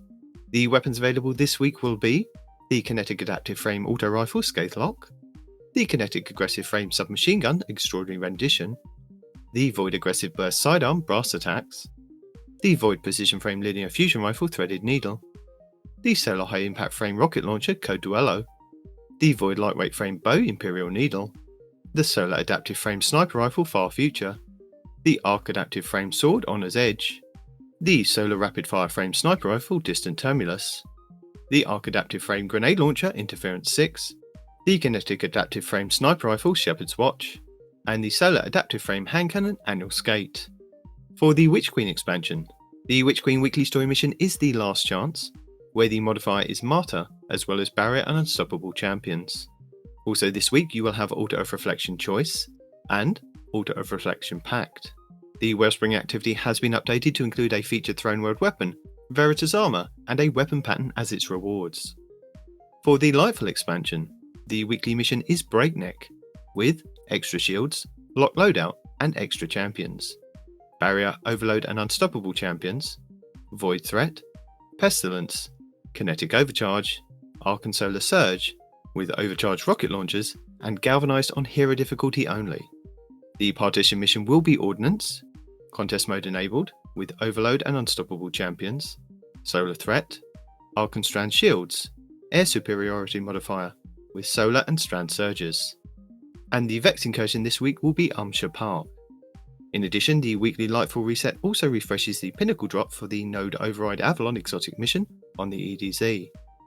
For the Season of the Deep, the featured fishing pond will be on Nessus. Raids and Dungeons. The Root of Nightmares raid challenge this week is the second encounter, Scission, called Crossfire. No one can shoot the launch crystals on the side that they're currently standing on. The Val the Disciple challenge this week is the third encounter, the Upender, called Defenses Down. This is where each player cannot kill more than one Taken Knight in total. The Vault of Glass challenge this week is the second encounter, Oracles, called The Only Oracle for You. Players cannot destroy the same Oracle more than once. The Deepstone Crypt challenge this week is the first encounter, Crypt Security, called Red Rover. This is where all Guardians must be an operator and shoot the 2 panels on the lower level. The Garden of Salvation challenge this week is the third encounter, Consecrated Mind, called Staying Alive. This is where you must not kill the spawning Cyclopses in the first 2 rooms. And the Last Wish challenge this week is the first encounter, Kali, called Summoning Ritual. Players must activate and cleanse all 9 plates, then kill all 9 knights and ogres before damaging Kali. Your Pinnacle raid will be Kingsfall over in the Legends tab, which means all challenges will be available for each encounter. These are the first encounter, Totems, called The Grass is Always Greener. Players cannot take the same brand type twice in a row. The second encounter, War Priest, called Devious Thievery. Players must steal the brand of the initiate within a couple of seconds of taking the brand claimer's buff. The third encounter, Golgoroth, called Gaze Amaze. The gaze holder must stand in the pool of unclaimed light when swapping the gaze. The fourth encounter, Daughters of Oryx, called Under Construction. Players cannot stand on the same plate twice in a single phase. And the 5th encounter, Oryx, called Hands Off. Players must not kill the same Ogre or Light Eater Knight throughout the encounter. Also, with Kingsfall being the featured raid, this does mean that you can farm the final boss for a chance at the exotic scout rifle, Touch of Malice. And the pinnacle dungeon for this week will be the Grasp of Avarice over on the Cosmodrome. Next up, challenges. Into the Depths 6. Complete week 6 of Into the Depths mission for Challenge XP+. Frontline Salvager 6. Open 3 chests in Deep Dive activities. Redeeming Deep Dive keys grants bonus progress. Additionally, defeat 50 targets with void damage anywhere in the system. Guardians grant increased progress for Challenge XP+. Under Pressure. Successfully complete a pressure trial encounter at any depth in a Deep Dive activity. Additionally, defeat 7 bosses and mini-bosses in Deep Dive activities for Challenge XP+. Go big fish or go home. Catch 15 large or big fish at any fish pond. Fish must be at least 18 kilograms to be considered large for Challenge XP+. Round and round we go. Generate 200 orbs of power in Vanguard, Gambit or Crucible playlists for Challenge XP+ and Bright Dust. The Deep End. Defeat 100 opponents in Crucible with auto rifles, hand cannons, scout rifles, glaives or linear fusion rifles. Additional progress is granted for landing final blows with glaives, linear fusion rifles and hand cannons that are special ammo for Challenge XP++ and Bright Dust. Boss Battle. Defeat 10 bosses in Strikes or Vanguard playlists for Challenge XP++ and Bright Dust. And, absolutely stunning, stun 50 champions for Challenge XP++ and Bright Dust. Hello! As a reminder, your daily loss sector will show you a flag outside which will give you details of threats, shields, champions and exotic armor you will find inside. But if you're new to the game or you're using an alternate character and can't find the flag outside, you will have to run through the lost sector normally to have it show up on your map as a legend/master, which you can either do solo or with a fire team, but you will only be able to earn a chance at the exotic drop when completing solo.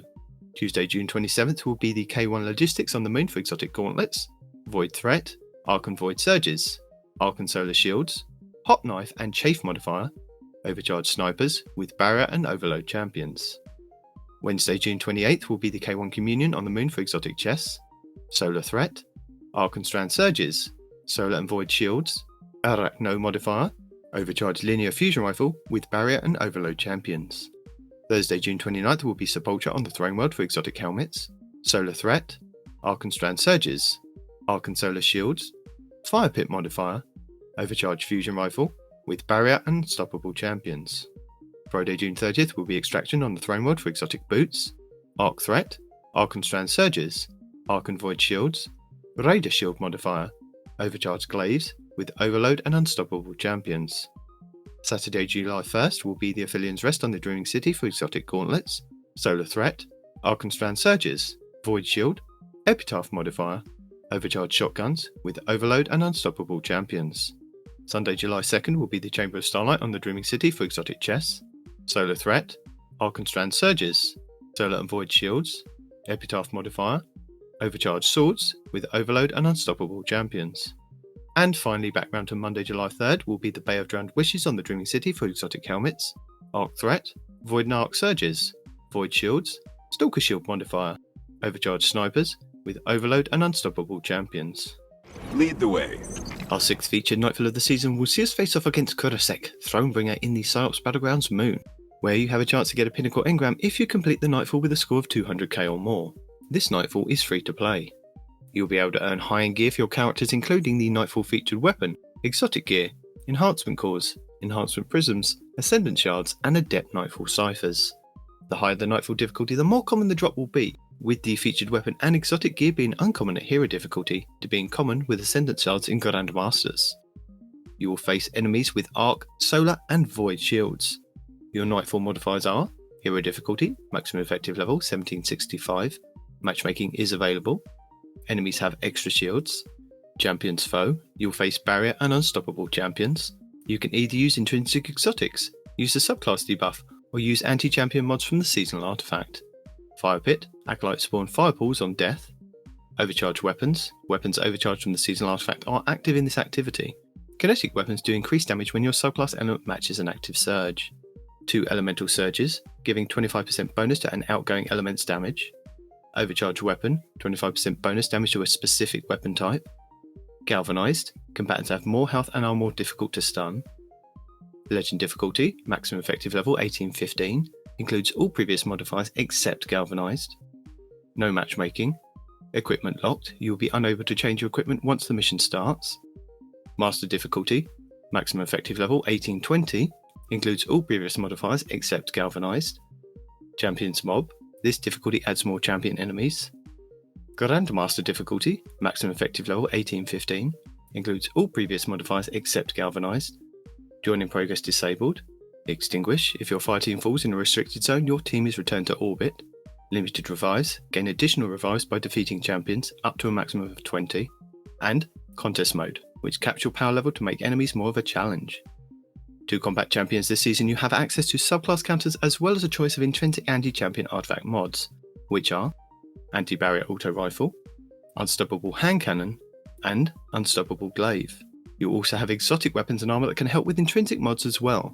For Anti-Barrier, the Kinetic Bow Wishender, the Kinetic Linear Fusion Rifle Arbalest, the Kinetic Pulse Rifle Revision 0, the Solar Energy Hand Cannon Ariana's Vow, the Solar Heavy Sword The Lament, and the Titan Gauntlet's Second Chance, which gain a second charge of your shield throw melee, which becomes shield piercing and stuns barrier champions. And for Unstoppable, the Kinetic Fusion Rifle Bastion, the Kinetic Hand Cannon Malfeasance, the Solar Energy Sidearm Devil's Ruin, the Void Heavy Bow Leviathan's Breath, and the Hunter Gauntlets Athros' Embrace, which have a chance to stun unstoppable champions with their empowered weighted knife. The Nightfall featured weapon to obtain this week will be the Void High Impact Frame Rocket Launcher, the Braytech Osprey. The Braytech Osprey has a base blast radius of 90, velocity of 41, and stability of 55. It can roll with Bipod, Chain Reaction, and Lasting Impression, with Envious Assassin, Pulse Monitor, and Auto-Loading Holster. It has the origin trait of Stunning Recovery, where if you stun a champion you partially refill the magazine, trigger health regen, and improve your recovery for a short duration. And Vanguard Vindication, where final blows with the weapon grant a small amount of health. Lord Shaxx brings Scorch to the Crucible for the 6th week of the season. Scorch is a 6v6 PvP mode where all players wield a Scorch Cannon. Equipped weapons and abilities cannot be used in this game mode. Movement abilities e.g. lift, jump and glide, sprinting and emotes can be used.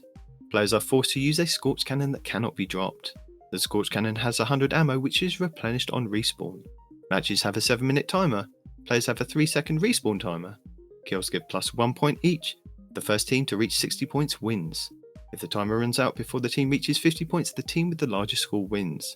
The player's current and longest kill streaks are shown at the top of the screen below the score. And Zone Control will be returning this week in the Relentless Crucible playlist.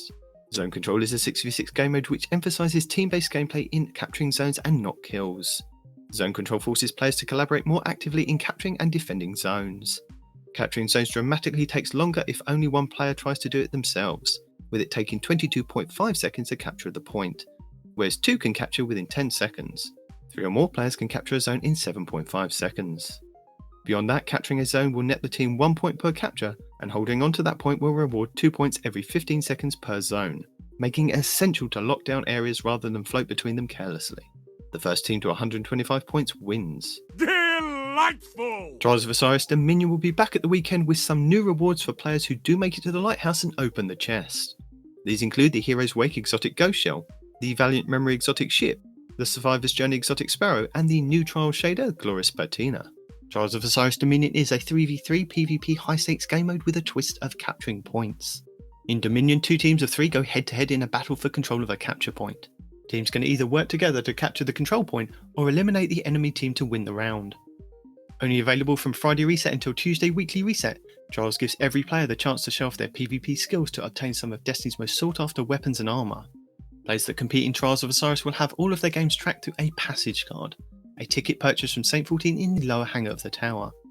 Winning rounds and matches in Trials will grant exclusive weapons, armour, pinnacle gear, masterwork material, and even adept gear for the most skilled players who can reach the lighthouse with a flawless ticket of 7 games won and no losses. 5 round wins will bag you the match for your passage card.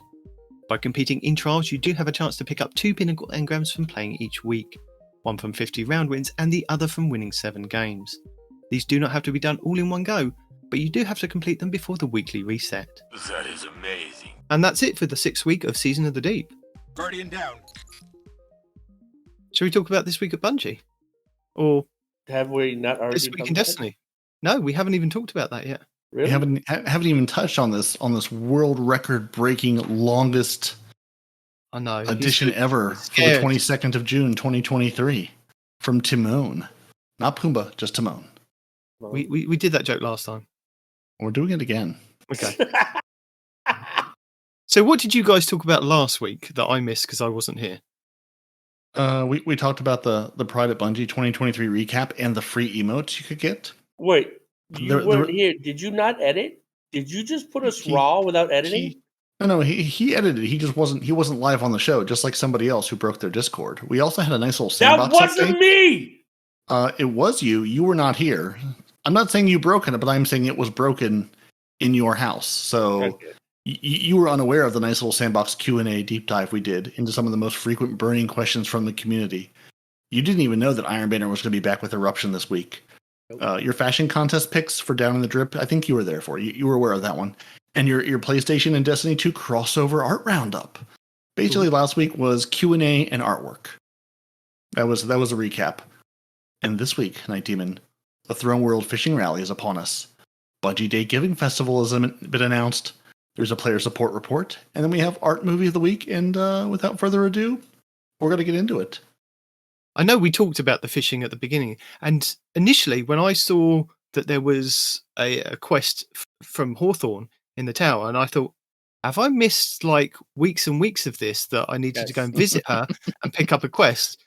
But no, it's the start of a new one. So I'm guessing that there'll be one next week when we visit Nessus, and the week after when we go back to the EDZ. So Yep, it's starting a fishing quest. Bungie's like, listen, we know you're trying to avoid fishing. We're going to make you fish. Yep. Whether you like it or not, we're going to make you fish, and then we're going to let you get those fishing triumphs, and then you're going to go, well, now I have to get the rest of these fishing triumphs. That's their secret plan. so what happens when the fishing goes away? Is they just going to stick the Right exotic in the streets. Are they going to stick? Are they just going to stick the exotic Accurate. in the tower vault thing? Not vault. They will say The kiosk. They will say in a TWID, we are working on ways to get this back into the game at a later date. Oh, And then at some point at a later date, they will bring it back into the game as a reward for something. Do we even know at this point? I mean, I haven't gone looking. Like, I've seen people putting out videos and stuff about, like, hey, here's what we know so far. Do we even know what we're after? Is this going to give me an exotic fishing pole? Yes. Is this a No, reward? we do know what it's after. It is a stasis. No. What's the new the green stuff? Strand? Strand. It's a Strand scout rifle. Mutagen? Exotic. Okay. I'm going to do the quest either way. So I can put, much like the Winter Bite, retrieve it, put it in my vault, and never touch it again. Because I must catch them all like Pokemon. Uh-huh. Is that right? Mm-hmm. There will be right in the streets. Fishing will have the same mystique as SRL. People from years from now will be yearning for the fishings. Did you guys know that there used to be fishing in the game? No, there was, man. I think it's Yeah. called the Vicious Tool, and it's a viced rapid That fire is scout. correct, sir. Ah, Ooh, and I a do like primary slot too. a viced rapid fire. Mm-hmm. Yeah, there's nothing in the database at the moment about it. It's just it's How one of did you those find things. out about it? Well, they know the Nitedemon has name his of ways. these things. They know the name of these things. And they know what foundry it's They from. who, demon? Who is The, they, the bud? people, the The people, people. Who's the people? the people in the know. The They secret know, Discord, and- the secret and who is Discord this? people. No. How did you find out the name of that so fast? How does he find out the name of everything? And he has a database. That's of all that's things. what I want to know. How did you find out the name of that so fast? He works. But yet at it's not in the Bungie. database. I He told works you at something. Bungie, but refuses to tell us. Demon. Yeah, I'm remoting. Demon. He works So at we've got- Bungie UK. Yeah, we've got Bungie Day Giving Festival. So Bungie Day, which is going to be July 7th. It's always July 7th because they love 7th. 7. 7/7 Mhm. is right around the corner, and they're excited to welcome back the Bungie Day Giving Festival for its 4th edition. So this year, they want to tell us early. So yeah, a good couple of weeks early, so at least we know. that the Good campaign job. will return with some of the biggest incentives, prizes, and surprises to date. So the festival kicks off on Thursday, July 6th at 10 a.m. PST with their first stream, and the fun rolls throughout to July 23rd. So don't miss it this year, because at least you know about it. We know about it. We're telling you about it. There's going to be Bungie Day stuff. Some of your favorite content creators, not us, some of your other favorite content creators will be doing stuff. Wow. Well, we haven't been asked. Nobody likes My- us.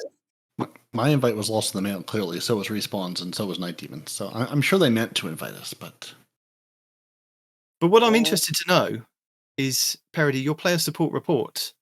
Is it the same as it has been for the last 3 weeks? What known issues are there, and what are you going to fix for us? let's see. Well, first off, we're going to fix absolutely nothing except for giving you that exotic fish. Really, the exotic fish took it out of the team this week. Okay. We made the exotic fish, the whispering moth carp, and really that we thought that was good. Everything else is good. There are a couple of known issues. They are aware of an issue with the Battle Rhythm Seasonal Challenge incorrectly instructing players to defeat targets anywhere in the system, where the challenge can actually only be successfully completed in Crucible, Gambit, or Vanguard Ops playlists. So if you're running around planets trying to get kills, no, you need to play a playlist activity, basically. That seems like kind of a big difference, dude. They had some English majors. They fired some of them. They threw shoes at the rest of them. It's rough. The Strand Slayer Crucible bounty is not progressing from Strand primary weapon kills. So again, you're going to need to Strand Slay in other ways than Strand weapons, because you can't.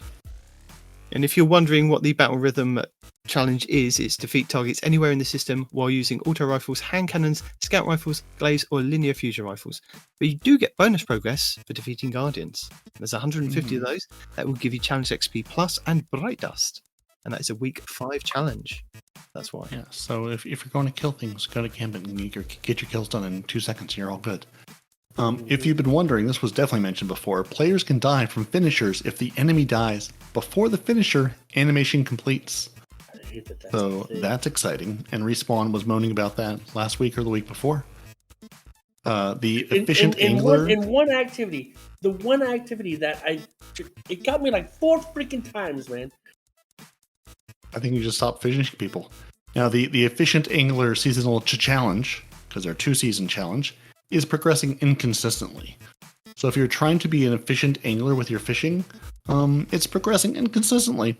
Maybe it is, maybe it isn't. It's exciting. The Crucible Competitive Placement Series does not drop the Mercurial Overreach Sniper Rifle. So if you're trying to get it, no, you aren't. Now, is this a new one? Due to an issue, the Khepri's Horn Exotic Titan helmet has been temporarily disabled. Oh God. Have they turned that back off again? Has it broken other things? Haven't. That was the one that broke the game last time. I know, but like. So apparently they've I didn't see a note about that, but yeah, it's apparently still broken or rebroken. The Helm of Fate 14 exotic Titan helmet is not functioning as expected. Apparently, it's not blinding people when you walk into their bubble. It doesn't feel like doing that anymore. I've just equipped it on Titan, so I don't know if that's the Khepri's Horn. So I don't know if that's an old thing that they've just left in there or not. Yeah, I was wondering because they said they fixed it, and I've seen nothing from Bungie Bungie Help saying it was rebroken. So I'm gonna guess that's a copy paste error, or they know something we don't know. And then finally, players can still get stuck outside the final boss arena after self-reviving in Ghost of the Deep Dungeon, making you the respawn point for your team. If you're trying to solo it, whoopsie, maybe bring a friend. Yep. And that's it. So some new, some old, and one questionable one that may or may not exist in reality. Oh, boy. And then we have our Art of the Week and Movies of the Week, and and fishing. All about the fishing. And that's it for the TWID. We hope you had fun reading. Go catch some fish. Get ready for the upcoming Bungie Day Giving Festival, and an eye out for the preview of our mid-season weapons tuning update in July. Ooh. Yep. I feel like every other week it's like a mid-season patch. Maybe I'm just old and time is progressing quicker, but I feel like we just talked about the last one to fix, stuff. Yeah, but I feel like we just did this. Yeah, It's funny. Weapons need fixing. Games need fixing. And they have to keep doing these every so often. Mid-season patches need to be tuned. And also, the Quicksilver Storm, still very, very, very good. So, Yeah. One weapon this it's week so that I was broken. recommended from Destiny Fun Police is the scout rifle that is still available, I believe, up at this moment until I think reset on Tuesday. It's the Glissando 47, which is a primary scout rifle, so it's a strand one. It's one of the new ones. It has box breathing with keep away, and it was working okay for me. I mean, obviously, it was working better for him in his video, and As to all things. yeah, I'm like, Was this one you can? Is this available at a vendor somewhere, or is this just one that he happened to come across? this is one available at Banshee in the Tower, and I believe that Time Sausage Gaming also made a video of this with his Zer one. So I think it's still there now. I'm not sure if it's going to be there because what's funny is I forgot to mention this a couple of weeks ago. I was looking into the rotations of the vendor, like the gunsmith vendor, because what I was kind of unaware of is how the gunsmith works. Because some days he will have a certain set of weapons, and then another day he will have the same weapons but different rolls on them, and then another day he will have different rolls on those. And you're like, hang on a second, what's actually happening? And kind of through a bit of research, and if I can find the Reddit post that kind of went through it, I can actually tell you guys.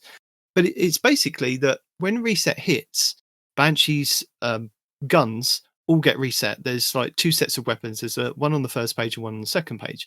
They all get reset on the Tuesday reset. And then what happens about 4 hours later is those weapons then get a perk refresh. So about like 1 o'clock in the morning for me, they'll all get a refresh. But then his weapons, both sets, get refreshed again on Wednesday, and then they then get a weapon perk reset at another point during the week.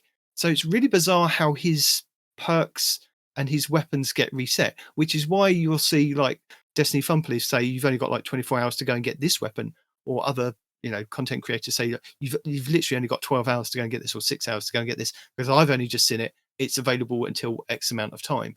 It's because of the funny way that the gunsmith's weapons rotate, and I can't find it at the moment. I did take a picture of it. The kind of someone made a video about this, or at least it was part of their video, because I remember the same thing. Yeah, just the random gunsmith rotations on all the different perks and weapons, and I will have no idea who it was now. But yeah, I saw the same thing, and of course I did not make note of it either. Well, I did make note of it. I took a picture and I thought I'll talk about that on the show, and then completely forgot to talk about it on the show. So Nice. I do apologise. It wasn't anything intentional. Nice. It wasn't. Don't be horrible. I'm going to guess 99% of people did not know this. Never miss a gunsmith weapon again from DPJ. That might be one of them. I found the link. I haven't seen much people talk about the daily weapon and perk changes at Gunsmith are great. And this is who submitted this? I can't remember. I can't see the name. NVGen Oso over on Reddit. It says, with Lightfall, Banshee's got new featured weapon section. These weapons change daily and get perk refreshes at the same refreshes that same evening. The pool tends to include some weapons from earlier in the season.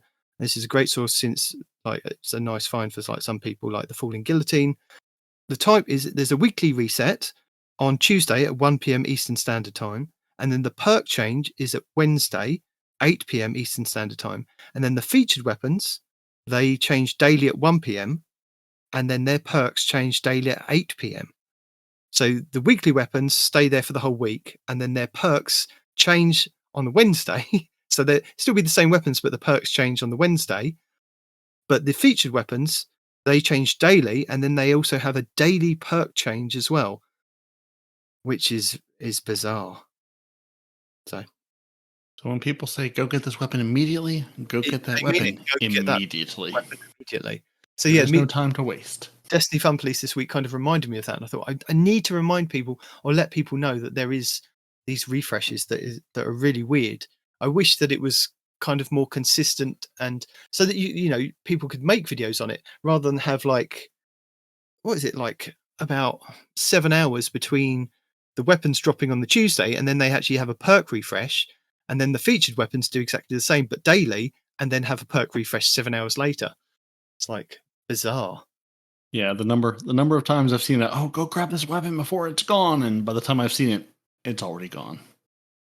So are there any weapons that you guys have kind of keeping your eyes on or out for? I mean, the other weapon this week that I found at Banshee, and it was just kind of pure coincidence that I think it was one of the weapon videos that I put in a couple of weeks ago about the old Sterling, which I didn't realize until I actually had a look at it.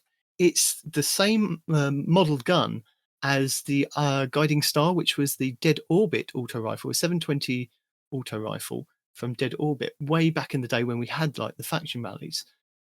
And although it's not the same RPM, but it's the same kind of frame. It's a 600 RPM. And my one that I got at the gunsmith has Adagio. So after defeating a target, the weapon fires, charges, or draws more slowly, but deals increased damage for a brief time. It also had slideways on there.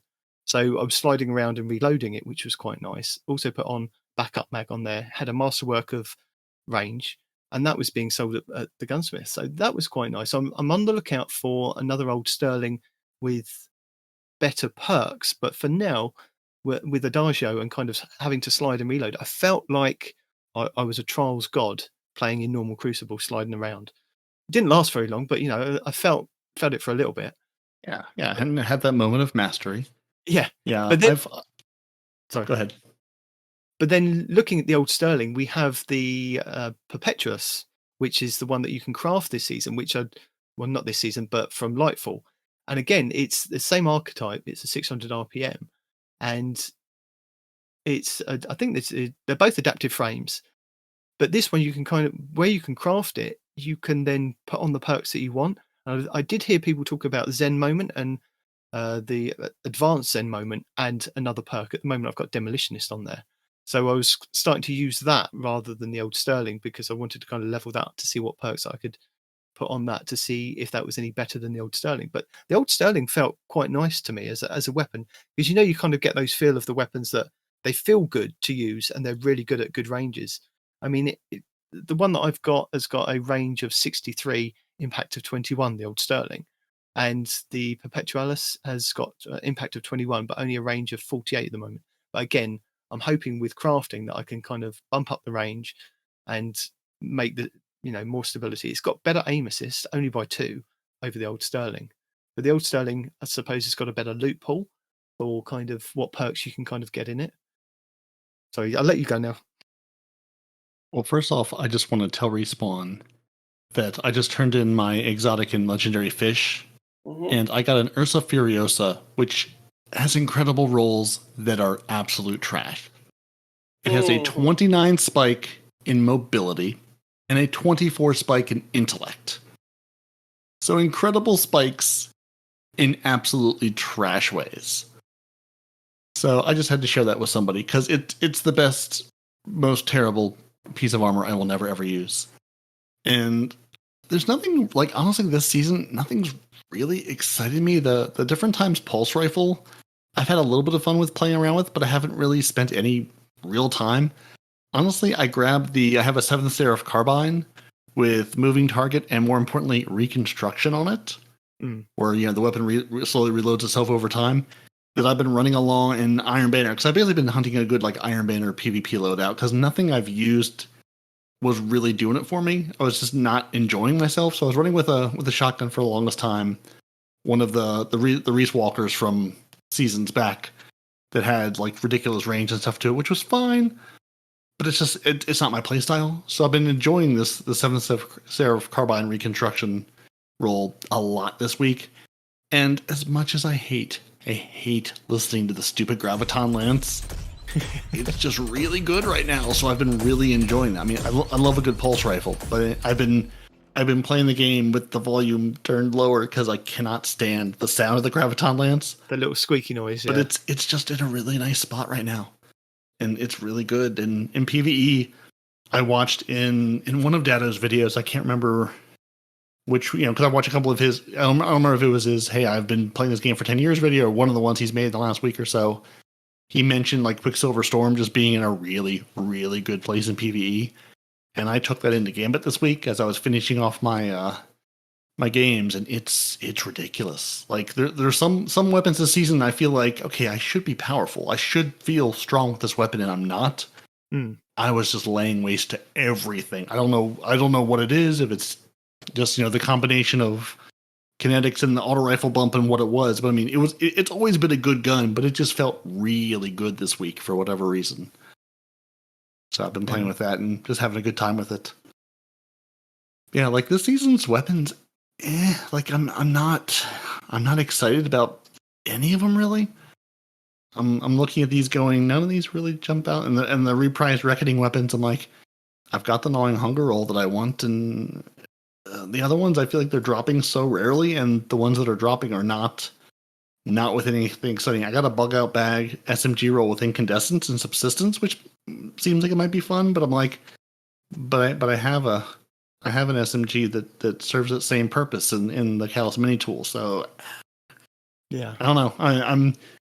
I'm not playing Destiny for the loot so much right now, which feels weird to say. Like I'm playing it for the fun. Armor drops, but I can't say I'm still enjoying the game, and I'm again, I've played a bunch of Iron Banner, but like I haven't turned in a single one of the engrams. I'm just enjoying it to play it, and honestly to hunt armor rolls, to throw in my vault to collect. But like there's nothing I'm really hunting right now. I'm just having a good time turning my brain off and playing the game. Like I'm just having a good time with it. I've spent a lot of time fishing because it's been another good source for exotics and stuff. Respawn, what about you? I think he's fallen asleep. One extremely annoying shift later. Let's go to the live surveillance system in Yeah, his home. I've looked at the live surveillance system. It looks like he's asleep on the sonar station.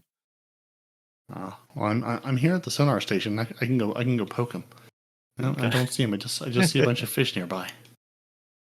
Well, while Respawn recovers from his little nap, I will give you some tips, tricks, guides, and builds, or some videos. As I said, I will link the Last Word podcast, the DCP podcast, who talk about Astrocross's video on the Destiny 2 has become a microtransaction hell, and I'll also link his 35-minute and 7-second video. If you want to check out Dato's one, which goes over his reaction to Astrocross's video, there are many more people reacting to this as well. You can go and check those out.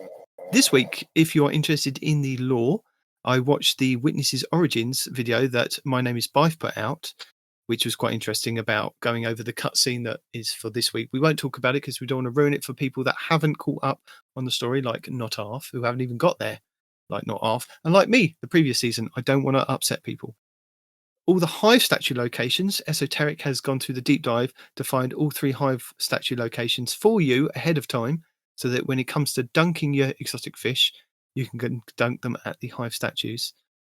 We have a Plunder the Booty build for the hunters using the Radiant Dance machines, and this was only put out like 24 hours ago. So on a Saturday, 24 hours ago, it's a new one that he's put together. You'll never see a Void Hunter build this strong and deadly. And it does look amazing. He's doing a Grandmaster solo, and he's just taking out everything, champions, everything. So go and check that out if you're a hunter. And then finally, we have Legolas Flash going over the Loaded Question fusion rifle is the best PvE fusion rifle in Destiny 2, ? But it seems to be pretty good. And he puts a good argument together for that. So those are my picks. I mean, I've excluded some of the other videos that people have said, why do I still play Destiny? Why is this happening in the Destiny community? Because if you want to see those videos, go and watch them, because they're there, but they're nothing informative about how to enjoy the game, I guess. Yeah. I mean, again, that's the season, that's the discourse we're in. So I've got a couple that I'm going to toss in. Yep. Because I've watched all of the state of the community to see if anybody had interesting or different takes on it. But I've also watched, again, I play this game to enjoy myself, and it's a game. So I continue to enjoy TDT, the Dream Team's Stupid Builds video.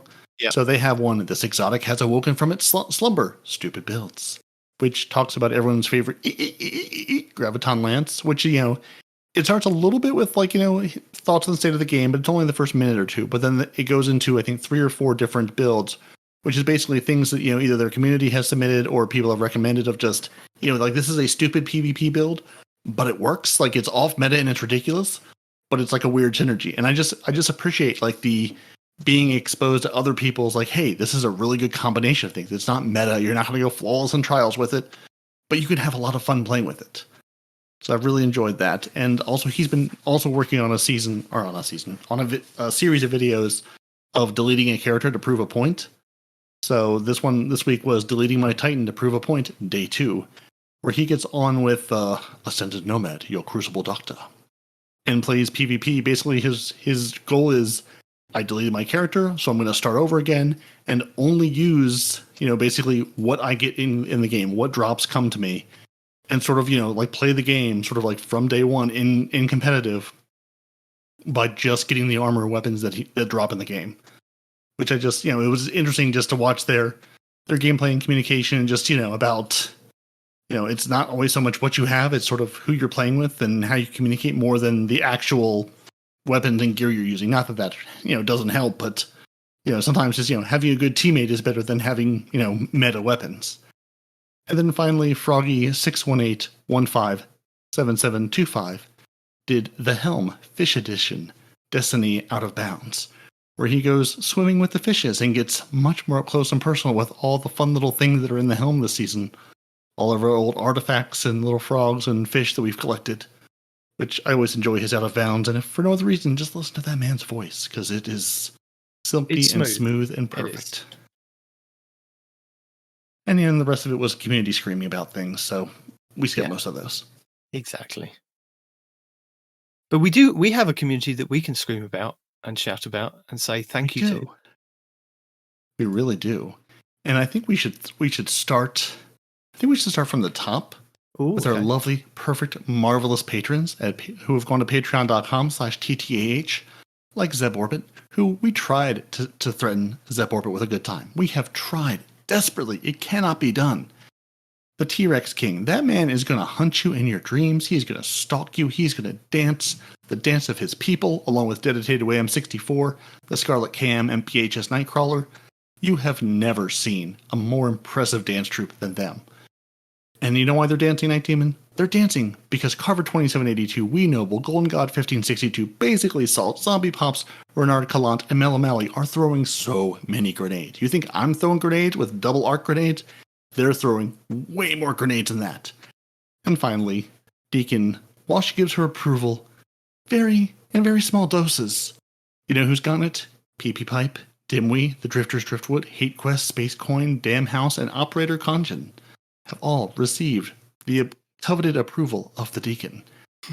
And if you too would like to be any of those lovely things, or just say, hey, we appreciate you guys, keeping Respawn honest, making sure he's awake, telling him that we've told him things 6 times already, you too can go to patreon.com/TTH and say, we appreciate you and all that you do. Because I'm not going to say we're not going to be here if it weren't for these lovely people, but it sure makes things easier and sure makes things nicer. And we can do, help this show support itself and improve it in the future by our lovely, lovely patrons. We appreciate each and every one of you, and we appreciate all of the listeners out there. You don't have to give us money. We appreciate you, but you don't have to. We're doing this because we love it, and because whether the game's up or the game's down, we're here to bring it to you each and every week, whether it's all the content or just a little bit of baby content. We will find a way to make the show 3 hours, no matter what. Well, not this week. No, not this week. Because he's fallen asleep, so that means there's no squirrel stories. Yeah, not a single story. So I think no, Respawn's sleeping, so 19, we should not wake him. Okay, do it quietly. So I think this is where I should say thank you for joining us. Yeah. Your Titans, our Peroty and Nitedemon. Your Hunter, who's taking a little nap. He's had a rough week. There's no one responds in real life. Give him your love and affection and tell him that you're rooting for him. He needs the support. You can email the show at twotitansandahunter@hotmail.com. We're also on YouTube, Twitter, Instagram, Facebook, anywhere that, you can find us. Just type 2 Titans and a Hunter into a search bar and we'll be there. Look for the lovely neon dragons and you have found the way. You can find the show wherever you get your podcasts. Follow us on YouTube for each new episode, weekly update video, live streams, what Shade of One has for you, and all the content that Nitedemon is tirelessly pumping out for you, our beloved community. TWIDTitansandAHunter.com will get you to the site where you can find the show and all the good information. You can join the Otter Dance Troupe, threaten us with a good time, or throw more grenades at patreon.com/TTH, or coffee, ko-fi.com/TwoTitansandAHunter if you just want to toss a couple of bucks our way, or say, hey, here's a silly challenge or thing we'd like you to do. And if you'd like the thrill of live action and spicy language, head over to the ASMR channel, twitch.tv/no-one-responds. Did I really fall asleep when you got? I'm so sorry. His voice, man, it gets me every time he starts talking. I will.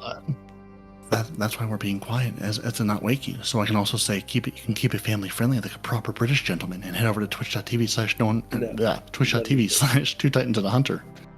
Respawn is not, in fact, a British gentleman. And honestly, go to twitch.tv/2titansandahunter or No One Responds in real life and click the little follow, hit the bell, and you will know when they go live. Maybe it's good for your time zone, maybe it's not.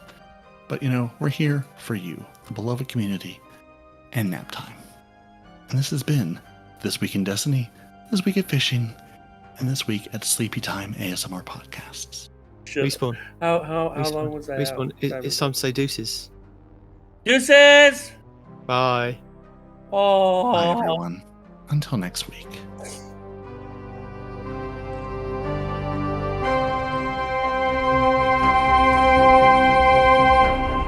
Two Titans and a Hunter, a Destiny 2 podcast.